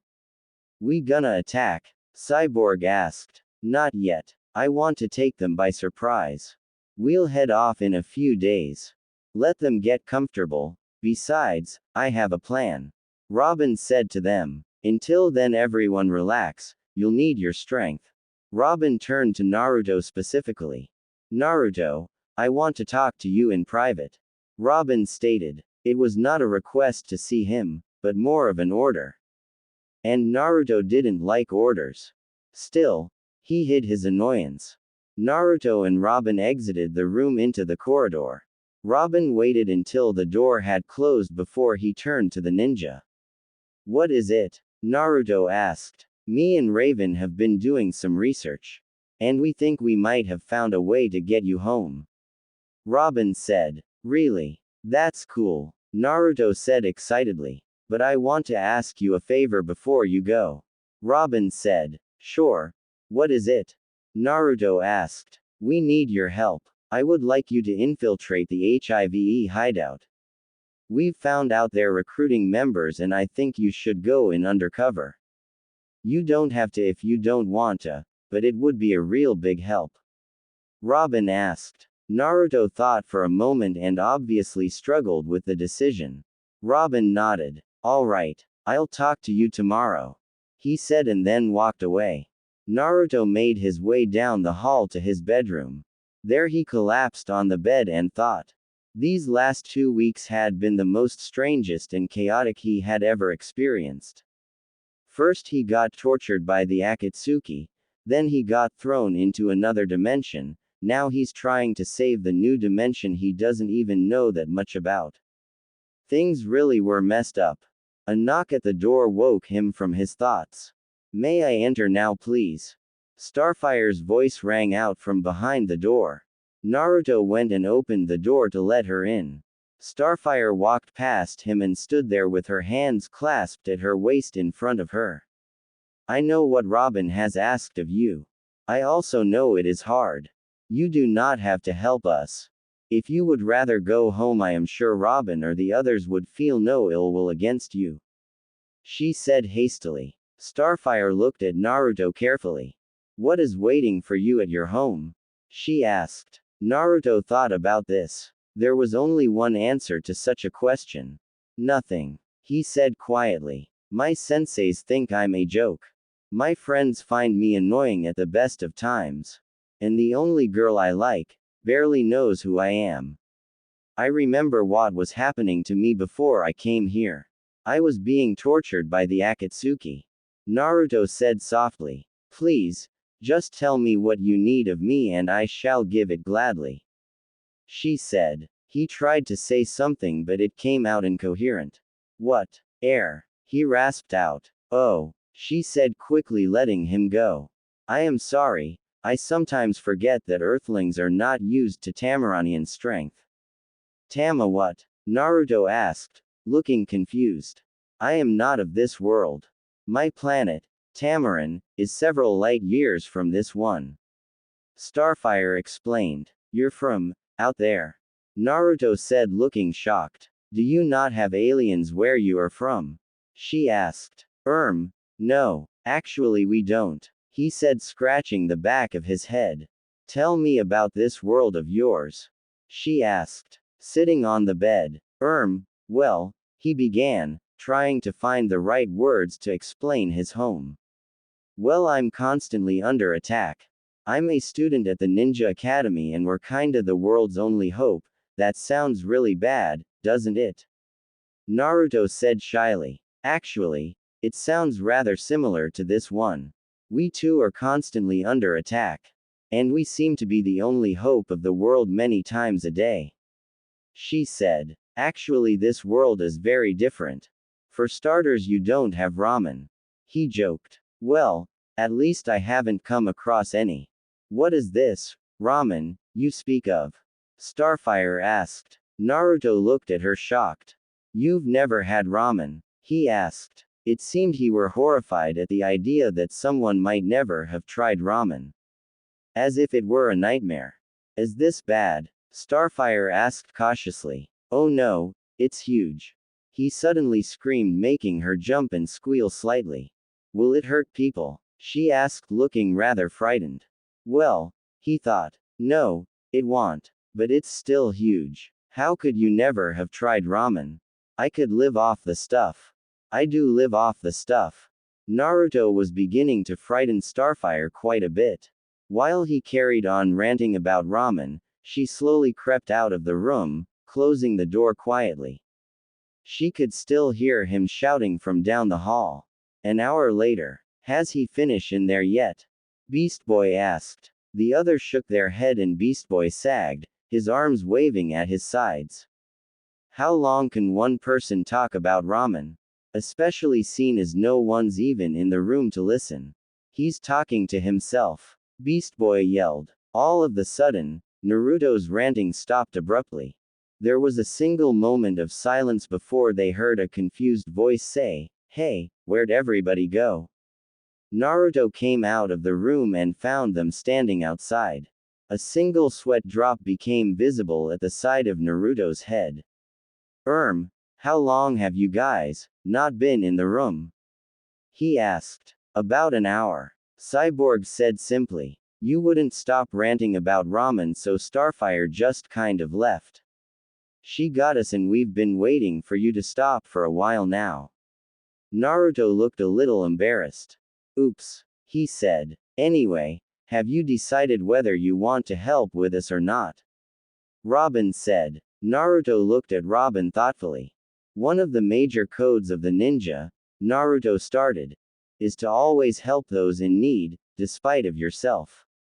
If I turned my back on this, I would be breaking that code. Yes, I'll help you. But I'll go home the moment it's finished. Agreed, said Robin. There's one more thing. Naruto said. Robin looked up. I can only help you with this. Once it's over, if you get in some trouble, I can't help. This and only this. Okay. That's fine. We've handled worse anyway. Robin said cheerfully. Glorious. You are now an honorary Titan. She said and suddenly gave him a bone-crushing hug. Naruto was sure he heard bones breaking in her grip and was deathly relieved when she released him. Ouch, he said and then collapsed on the floor. Cyborg looked down at him in wonder. Star, I think you ED him. Beast Boy began prodding Naruto with a stick. No, he ain't dead. He said. That was stupid of you, Starfire. You should know your own strength by now. You could have seriously hurt him. Raven said. She suddenly realized what she had said and how she had said it. The other Titans looked at her bemused. Slowly grins appeared on Robin and Cyborg's faces. Raven likes Naruto. Raven likes Naruto. They began to sing in chorus. The air wiped at her face as she sat on the roof. Raven knew he was behind her. He had been for several minutes. She hadn't heard him, he was much too silent for that. But she had sensed him the moment he had stepped foot on the stairs to the roof. How do you control it? Raven asked quietly. Naruto knew she was talking about Kyuubi. I don't. It just stays in control on its own. When I'm angry or hurt, he might pull through for seconds, minutes, even hours at a time. But other than that, he's nothing more than another mind and power within my body. There isn't much to control. Why'd ask? Raven took a deep sigh. I have to spend 3 hours a day in meditation just to make sure I don't blow up the house in my sleep. Do you know what that's like? Raven stood up and turned to him. The wind whipped at both of their clothes and hair. The moonlight struck Naruto brilliantly, illuminating his face. I can't feel. Raven said almost sadly. Not a single thing. Not anger. Not love. Not happiness. Not sadness. Nothing. If I do, I threaten the lives of those around me. And strangely, it's only now that I feel even the slightest thing. And what's that? Naruto asked. Loneliness. She said. She turned her head as she said it and looked into his eyes. The Titans are my friends and family. But I have never known happiness. Never. Suddenly a very sad look came over Raven's face, as if a very painful thought crept into her mind. She began. Raven looked into Naruto's eyes and gathered her courage. Why'd my own mother? Did you know that? Naruto was shocked. I didn't know what I was doing. I don't even know what I was thinking at the time. I just did her. And I cried afterwards. I brought the entire building down because I cried. Do you know what it's like to live with this, and never allow yourself to be controlled by it? Naruto couldn't answer. Even if he wanted to, he wouldn't have. He got the feeling he wasn't meant to answer. Naruto walked slowly up to her and before she could stop him, he hugged her. He embraced her and held her tight. Raven tried to push away, but she felt a resistance within her own body. Soon she gave up fighting and just pressed herself as close to him as she could. They stayed like that for what seemed to be hours, but in reality it was only a few minutes. Thank you, Raven said quietly. Then she sank into the floor and left Naruto standing there in the wind. Where is friend Naruto? Starfire asked Raven when she saw her come through the ceiling. He's on the roof. Raven answered before looking in the fridge. How would you know? Beast Boy asked, making little effort to control the snide tone of his voice. Cyborg popped his head up from behind the kitchen counter with a large watermelon in his hands. Because she was just up there being all lovey-dovey with her boyfriend. He laughed. He puckered up his lips in a mocking expression of kissing. Raven was seething with rage. The watermelon that Cyborg was holding exploded and sent a very large mess everywhere. Especially over Cyborg's face. Shut up. Raven screamed. Leave her alone, Beast Boy said, taking a bite out of his tofu. Cyborg stared at him with a melon-covered face. He grabbed Beast Boy and thrust him against a wall. "Who are you?" he demanded. Beast Boy was terrified. "Dude, get off of me." He changed into a gorilla and gripped Cyborg's arms. With his animalistic strength, he forced Cyborg onto his knees and then threw him across the room. He changed back. "It's me," Beast Boy said, panting. "I just think you should lay off her a bit. So what if she likes Naruto? Is it really our place to make her feel uncomfortable about it?" He glared at Cyborg before his features softened. "Just leave her alone." Beast Boy walked off to his room. Cyborg stood there for a moment before he began to follow his friend out the door. Beast Boy sat on his bed thinking about everything that had been going on. A knock at the door interrupted his thoughts and forced him to open the door. "Hey dude," Cyborg said kindly. "You wanna talk?" Beast Boy turned his back and walked back over to his bed. He sat on it. "No," he said. "Well, how about you just listen?" Cyborg recommended. "What's wrong with you, man? You've been totally different over the past week. You barely eat. You're always angry. And don't even get me started on how easy I beat ya butt on the game." Cyborg said, grinning. "Hey, I almost beat you on that third track we did." Beast Boy interjected. "See, that's the Beast Boy I know and like. What I don't like is who you've been lately. Talk to me, man." Cyborg pleaded. "You like her, don't you?" Beast Boy nodded. "And now Naruto's getting in the way." Cyborg surmised. "What way?" Beast Boy exclaimed. "There is no way. I mean, she doesn't even like me." Cyborg suddenly began grinning. "What are you grinning at?" Beast Boy asked offensively. "Remember when me and you went into her mind and found out about her father?" He smiled. "Yeah, there were all those different personalities of Raven, right? They were different, but still the same. They liked the same things, hated the same things, thought the same things, but..." "Dude, I know. Just tell me already. Do you remember what the pink one said when you made a joke?" Cyborg asked. Beast Boy thought for a moment. "No, can't say I do. She said that she had always found you funny." Beast Boy perked up a little. It was still her BB.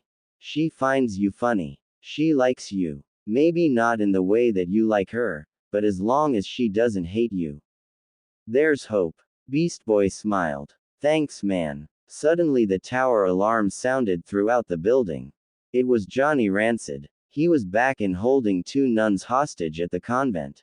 Apparently it was to challenge Robin. Beast Boy looked up at the screen in the living room with a look of confusion on his face.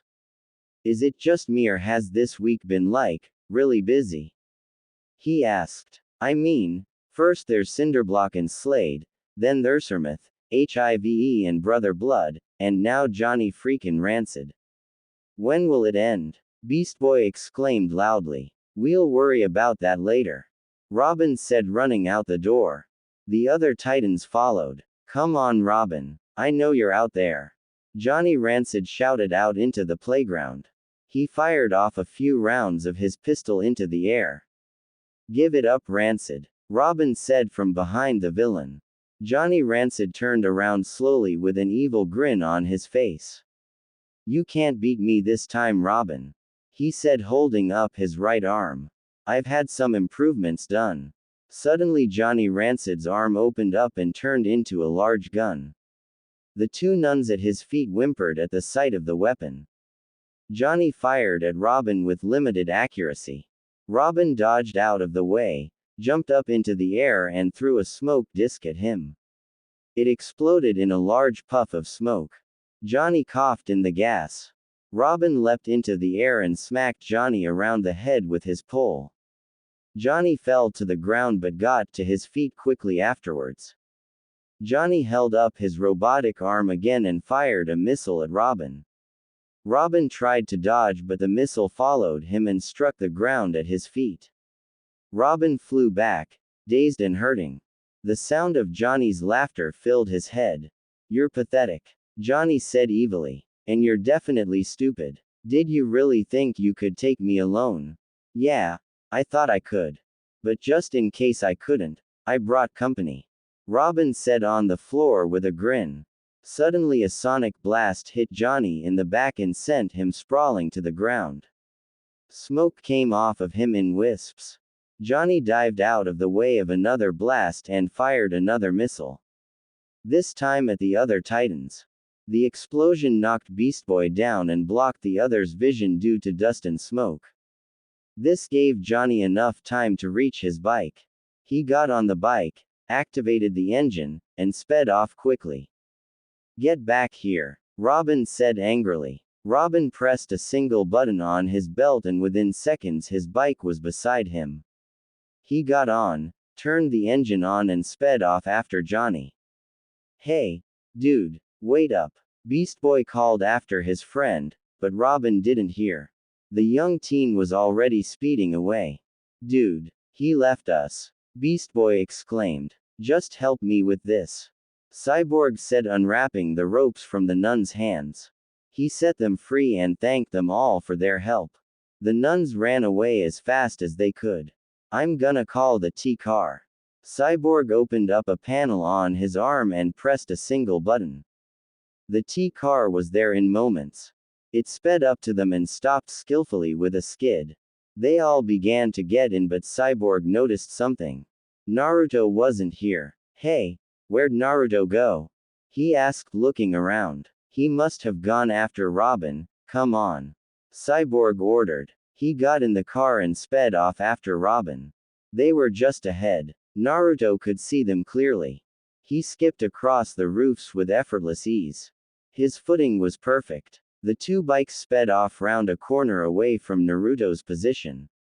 Naruto braced himself and leapt from the building. He crossed the entire gap in the streets. He flew across the road and landed on the building opposite easily. He rolled on the roof from the impact but was up and running instantly. Naruto slowly began to gain on his target. He knew Robin would never catch Johnny in time, and if he did, it would take a good couple of hours.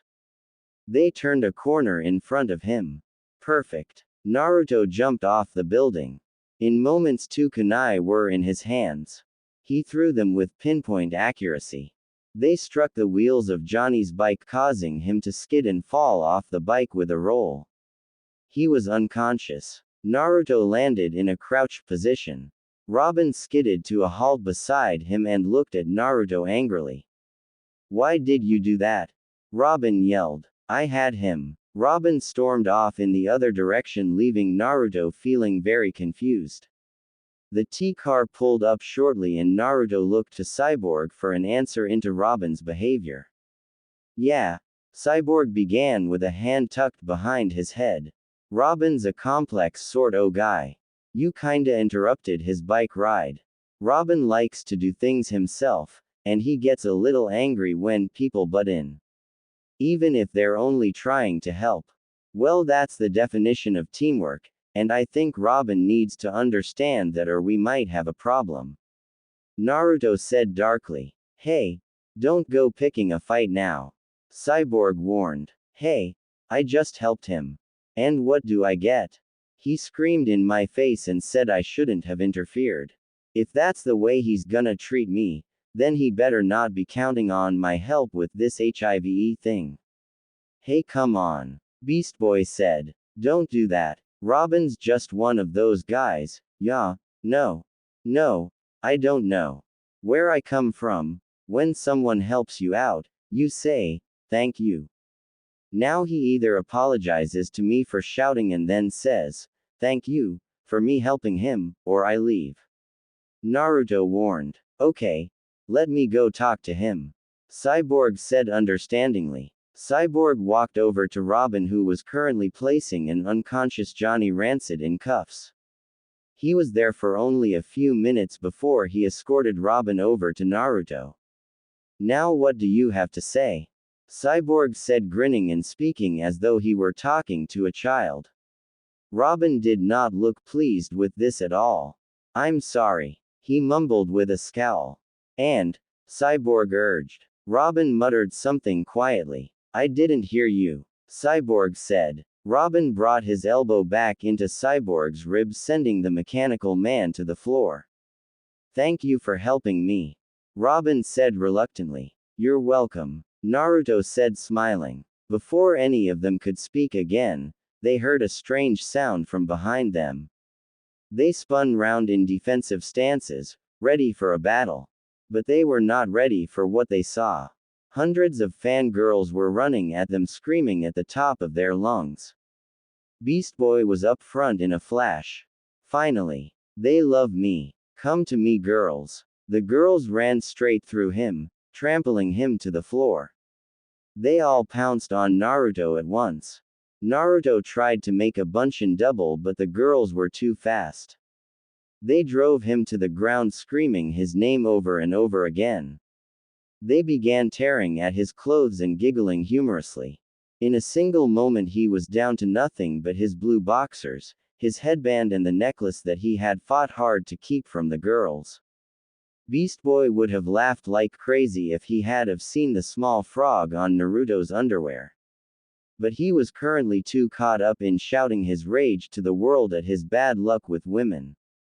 Naruto found himself in an embarrassing predicament. He tried to cover up as best he could and the others tried to look away. Raven especially. Though thankfully no one noticed her furious blush. Is this a strange human ritual I have not seen before? Starfire asked curiously. Should we all partake in the removal of our clothes? No. The others shouted together. Then what, pray tell, is going on? She asked. Why is it I have such luck with women in this world, but not in my own? Naruto whined. Must be one of those laws of physics thingies. Cyborg said, scratching his chin. Could we go home now? Naruto asked shyly. They arrived at the T-Tower quickly, and the first thing Naruto did was run to his room to get some privacy. Robin. Cyborg asked. Do you have any spare clothes for him? I have some civilian clothes in my dresser. I doubt I've ever wore them. Robin went and gathered the clothes and walked to Naruto's room. He knocked 3 times. Yeah, Naruto said shyly. Here, you can borrow some of my clothes. It's not a duplicate of your costume, is it? Because I'd rather walk through town than wear that. Robin was stunned. Raven walked into the room briskly and joined the others. He'll need a suit of armor that will be strong, light and flexible for his movements. A blade of some kind will work, and you'll need to dye his hair and change his kunai to shurikens to avoid being recognized. She said. The others stared. Okay, Cyborg said slowly. Starfire perked up. I do not know of armor or dyeing of the hair, but I may be of some help with a blade. A sword, actually. The group, including Raven, looked at her wide-eyed. You have a sword? Robin asked skeptically. It is a ceremonial one. But yes, I have a sword. Starfire led them to her room. She began to throw things about her room in an attempt to get to a large wooden trunk at the back of her closet. She easily took it out with one hand and handed to Beast Boy, saying, Hold this please. The trunk rushed to the floor with Beast Boy's hands underneath it. He yelled in pain as his fingers were squashed into the floor due to the trunk's weight. I am terribly sorry, friend Beast Boy, she said, as she quickly grabbed the trunk and placed it on the bed. She placed her head back in the cupboard and retrieved a key. She opened the trunk and began rummaging around, throwing things left, right, and center until the room was a thorough mess. She brought out a large case and undid it. Inside was the most beautiful and strange-looking blade any of them had ever seen. The blade was made of a gray metal that none of the other titans had ever seen before. The handle was long and gray like the rest of the blade. The blade itself was very peculiar. It was, well, the only way to describe it is to say, imagine a flame with a hollow center. Within the center there is a spike and the outside of the blade itself comes to a very sharp point. It was large, but light. Swift but elegant. Peculiar, but strangely menacing.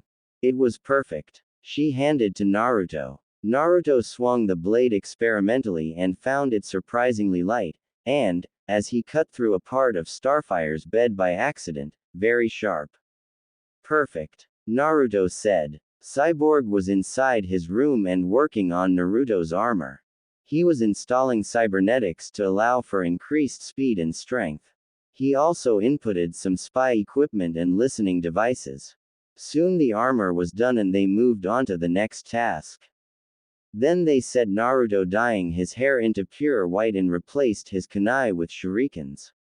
Naruto stood in the living room before the others. The overall effect was amazing. There, in the middle of the room, Naruto was no longer Naruto. He was a boy with pure white hair, half his face covered with a fabric mask. Black and gray Hayabusa armor with spikes over the left shoulder blade and right elbow. His headband looked exactly the same, but it bore a different symbol, and beneath its metal plating there was circuitry and electronics. These were inbuilt cameras and audio devices for Naruto to use. Shurikens were tucked in his belt and his boots were firm and powerful. The giant blade that Starfire had given him, the ceremonial Tishmar, as Starfire called it, was currently strapped to his back. Overall, he was no longer Naruto, he was Shadow. Raven looked him over. I preferred you before, she said quietly. Cyborg looked horrified. We dress him up in dark colors and make him look like seriously scary and you don't like it? He said, raising both eyebrows. Leave me alone, she grumbled. Glorious. I can hardly recognize you, friend Naruto. Starfire said, clapping and jumping up and down on the spot. There's no time to waste. Robin began. Naruto, are you ready? Naruto nodded. Good. Now here's the plan, Robin said with a grin. Naruto was walking toward the HIVE training facility. He knew he was being watched. The attack happened quickly, but not quickly enough. Jinx dived off of a nearby roof and sent purple bolts at the stranger below her. Before she could react, the boy had leapt at a nearby fence, effectively dodging her bolts. From there he kicked off, grabbed her around the neck, span in the air with her, and landed them both on their feet on the ground with him holding her tightly with a blade held against her throat. She was shocked. Jinx managed to crane her neck and get a look at her assailant. She felt she recognized him from somewhere. Have I seen you before? She said darkly, consciously aware of the blade against her throat. Naruto looked at her with a fierce gaze. If you had, he began in a hoarse voice. You'd be dead. He let her go with a spin, kicking her in the stomach, sending her flying back onto the ground. He approached her heavily. I have heard much about you, Jinx. And that of the HIVE as well. I wish to join, said Naruto, making a conscious effort to conceal his voice. Jinx looked at him with suspicion. Follow me, she said simply. She got to her feet and made him follow her. So what's your name? Jinx asked as they walked. Do not ask questions you don't need the answer to, nor expect me to give. He said darkly. Naruto knew he would never have said anything like that before, but he had allowed Kyuubi to transfer some of his energy into his body. This made him a little more impulsive and more convincing. After all, if he kept his normal personality, he would surely be found out in an instant. Geez. It was only a question. What's your deal? Jinx asked, walking backwards to face him. My deal is this. I don't like nosy little girls that ask confidential questions. I'm here to join the HIVE, not make friends. Jinx stopped suddenly and glared at him. Well, I am an original member of the HIVE and I guarantee you, you won't be joining unless you give us a name. She said sternly. As you wish. But know that it is not my true name. I am known simply as Shadow. You may call me as so and by no other name. Were you to call me by a different name, you will be scraping around on the floor looking for your own heart. You really are morbid, aren't you? Jinx protested. Just lead me, Naruto said impatiently. Fine, she exclaimed. They both walked for another hour or so. Pretty soon they arrived at a small alleyway. Jinx took out one of the bricks and pressed her hand on a scanner. The wall opened up to reveal a staircase going down. Naruto would have been shocked to see such a thing, but he had been here long enough to cease being amazed by the technology. He followed her down the stairs. The steps themselves were gray stone and the walls were made of golden hexagonal shapes, probably to give the theme of a beehive. Naruto stayed silent the whole way. He did not move his head much to look around, he was trying to stay as much in character as possible. Soon they arrived at a long and wide corridor, not unlike the kind at the bottom of the stairs at a subway station. There was a machine that Naruto had never seen before. It was made of metal and had an arch like a door. It's a form of metal detector. Walk through here please. Jinx asked. Why? What does this device do? Naruto asked. It takes an X-ray and allows us to see what you're carrying. We can't exactly let you in if you, say, have a bomb. She said with a grin. Naruto walked up to the archway. Nice and calmly he jumped over the top and carried on walking. Hey, you're meant to go through it. Jinx shouted at him. My personal effects are none of your business, and I do not take kindly to being forced to reveal them. He turned his back on her and began to walk. Suddenly he was struck over the back by something and he fell to the floor due to off balance. Thankfully, the armor made the blow none painful. Jinx walked around to the front of him wielding a large iron pole in her hands. You're gonna walk through the X-ray whether you like it or not, she said with a sneer. Naruto picked himself up and casually brushed himself off. Now, move, Jinx ordered. Naruto finished brushing himself off and looked at her casually. He edged his head to side and said, No. Jinx was infuriated. Then I'll make you, she shouted. Jinx swung the pole rapidly in all directions. Naruto ducked and dodged effortlessly. When Jinx made to hit him down on his head, Naruto clapped his hands over the pole and held it barely an inch from himself. No matter how hard Jinx tried, she couldn't budge the pole. Naruto put some chakra into the metal of the pole and twisted. The pole snapped in half. Jinx gawked at him. Naruto kicked. Mammoth had stolen a device from Gizmo and the big brute refused to give it back. Give it back, you stinkin' furball, he shouted, trying to reach it by jumping. Suddenly a loud crash erupted within the large room. Everyone's attention turned towards the large double doors. They burst open with huge force and Jinx came flying through and crashed onto the ground unconscious. Naruto walked through the large doors calmly and stood staring down at Jinx's unconscious form. Mammoth growled in anger and charged at the stranger. Naruto felt the vibrations and heard the sounds of the large beast approaching easily. At just the right time, he stepped back and raised a single foot. Mammoth tripped and flew across the room into a load of tables. Naruto looked around him calmly. His reactions and strength were greatly increased due to Kyuubi's energy, otherwise he would never have been able to do such things so easily. The room he was in was a giant one. It had gray stone floors and orange hexagonal walls. The roof was domed high above him. He was about to take in the rest of the details when his company attacked. The room was full of people. They were of all shapes and sizes, but all obviously angry at his intrusion. He didn't bother to gather a profile of anyone he didn't have time. The first opponent came up and grabbed him from behind. The being began to crush him in his arms. Naruto swung his legs down and used the momentum to flip the large being over his back.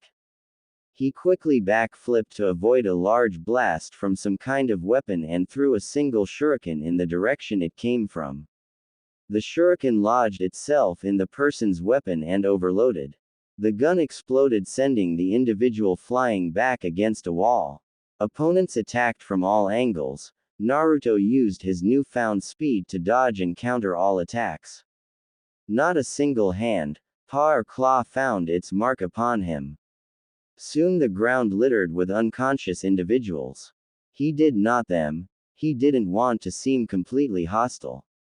Although, despite his greater speed and skill, Naruto soon found himself overwhelmed against the numbers of individuals.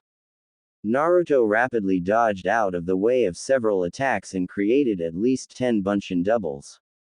The crowd watched in shock.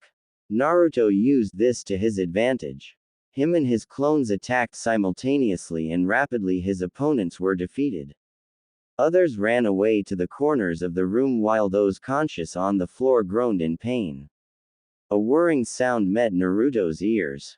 Naruto turned around. A large circular disc was descending from the center of the roof. Seemingly floating on nothing. The occupancy of this disc were standing patiently. Slade stood there. Naruto recognized him instantly. Naruto had never seen the girl that stood beside him, but he knew her immediately.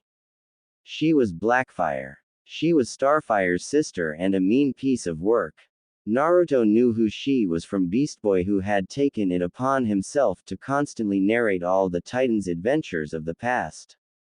Blackfire had dark purple hair and a very similar face to Starfire's, but she had purple eyes and wore dark and light purple clothing much the same as Starfire's bright ones. She looked menacing. The circular dish finally reached the ground where Slade and Blackfire stared at Naruto. Slade turned to Blackfire casually. "Deal with him," he said. Blackfire looked at him and smiled evilly. "With pleasure," she said. She jumped into the air and flew at Naruto quickly. She sent several of her star bolts at Naruto with deadly accuracy. Unlike Starfire's green bolts, Blackfire's were purple. Naruto held up his arms and crossed them to shield him.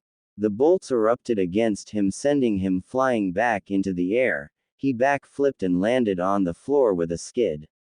Naruto quickly retrieved 2 shurikens from his belt and threw them quickly at Blackfire. Blackfire fired 2 bolts. Each found their targets on the shurikens. The throwing stars were vaporized in the energy. Blackfire flew at Naruto and had him at the throat in a second. Suddenly she felt the cold point of a blade pressed to the back of her neck. The Naruto in her grasp looked at her hard and disappeared in a puff of smoke. She turned her head slightly and saw at the corner of her eye, yet another Naruto holding a giant blade to the back of her neck. Not just any blade, a ceremonial Tishmar. The ceremonial Tikmar was awarded to the Tamaranians at the age of 14. How Naruto managed to attain one was beyond her. They weren't even made for combat, but then again, the strength of the metal was meant to withstand Tamaranian's strength. In the hands of a being without such strength, it would be more than capable of withstanding a collision with another blade. Blackfire was intrigued, and greatly angry. She spun around and kicked at the blade. It was quickly retracted away, effectively evading the blow. Naruto thrust the blade forward quickly again and placed the tip against her throat. Blackfire quickly flew backwards and into the air. She stopped above him and began trying to kick and punch him in any area of his body that she had access to. But each time she attacked, he dodged and placed the blade at a fatal point. She got angry and her eyes gray bright purple. Giant blasts flew from her pupils. Her vision was momentarily blurry as the blasts erupted from her retinas. Naruto used this. He dodged to the side, rapidly charged up a Rasengan thanks to the aid of Kyuubi. He barely needed to gather chakra at all, and thrust it against her back. Blackfire screamed in pain and flew across the room and into a wall, knocking her unconscious. The back of Blackfire's clothes was torn where the Rasengan had struck her. Cuts and blemishes littered her back and some scrapes were bleeding a subtle crimson flow. Naruto exited his defensive stance and stood proud as Slade walked up to him himself. Slade stopped right next to Naruto and leaned in. Their faces almost touched. Slade looked deep into Naruto's hard eyes. The young ninja began gathering his chakra, preparing for man to attack.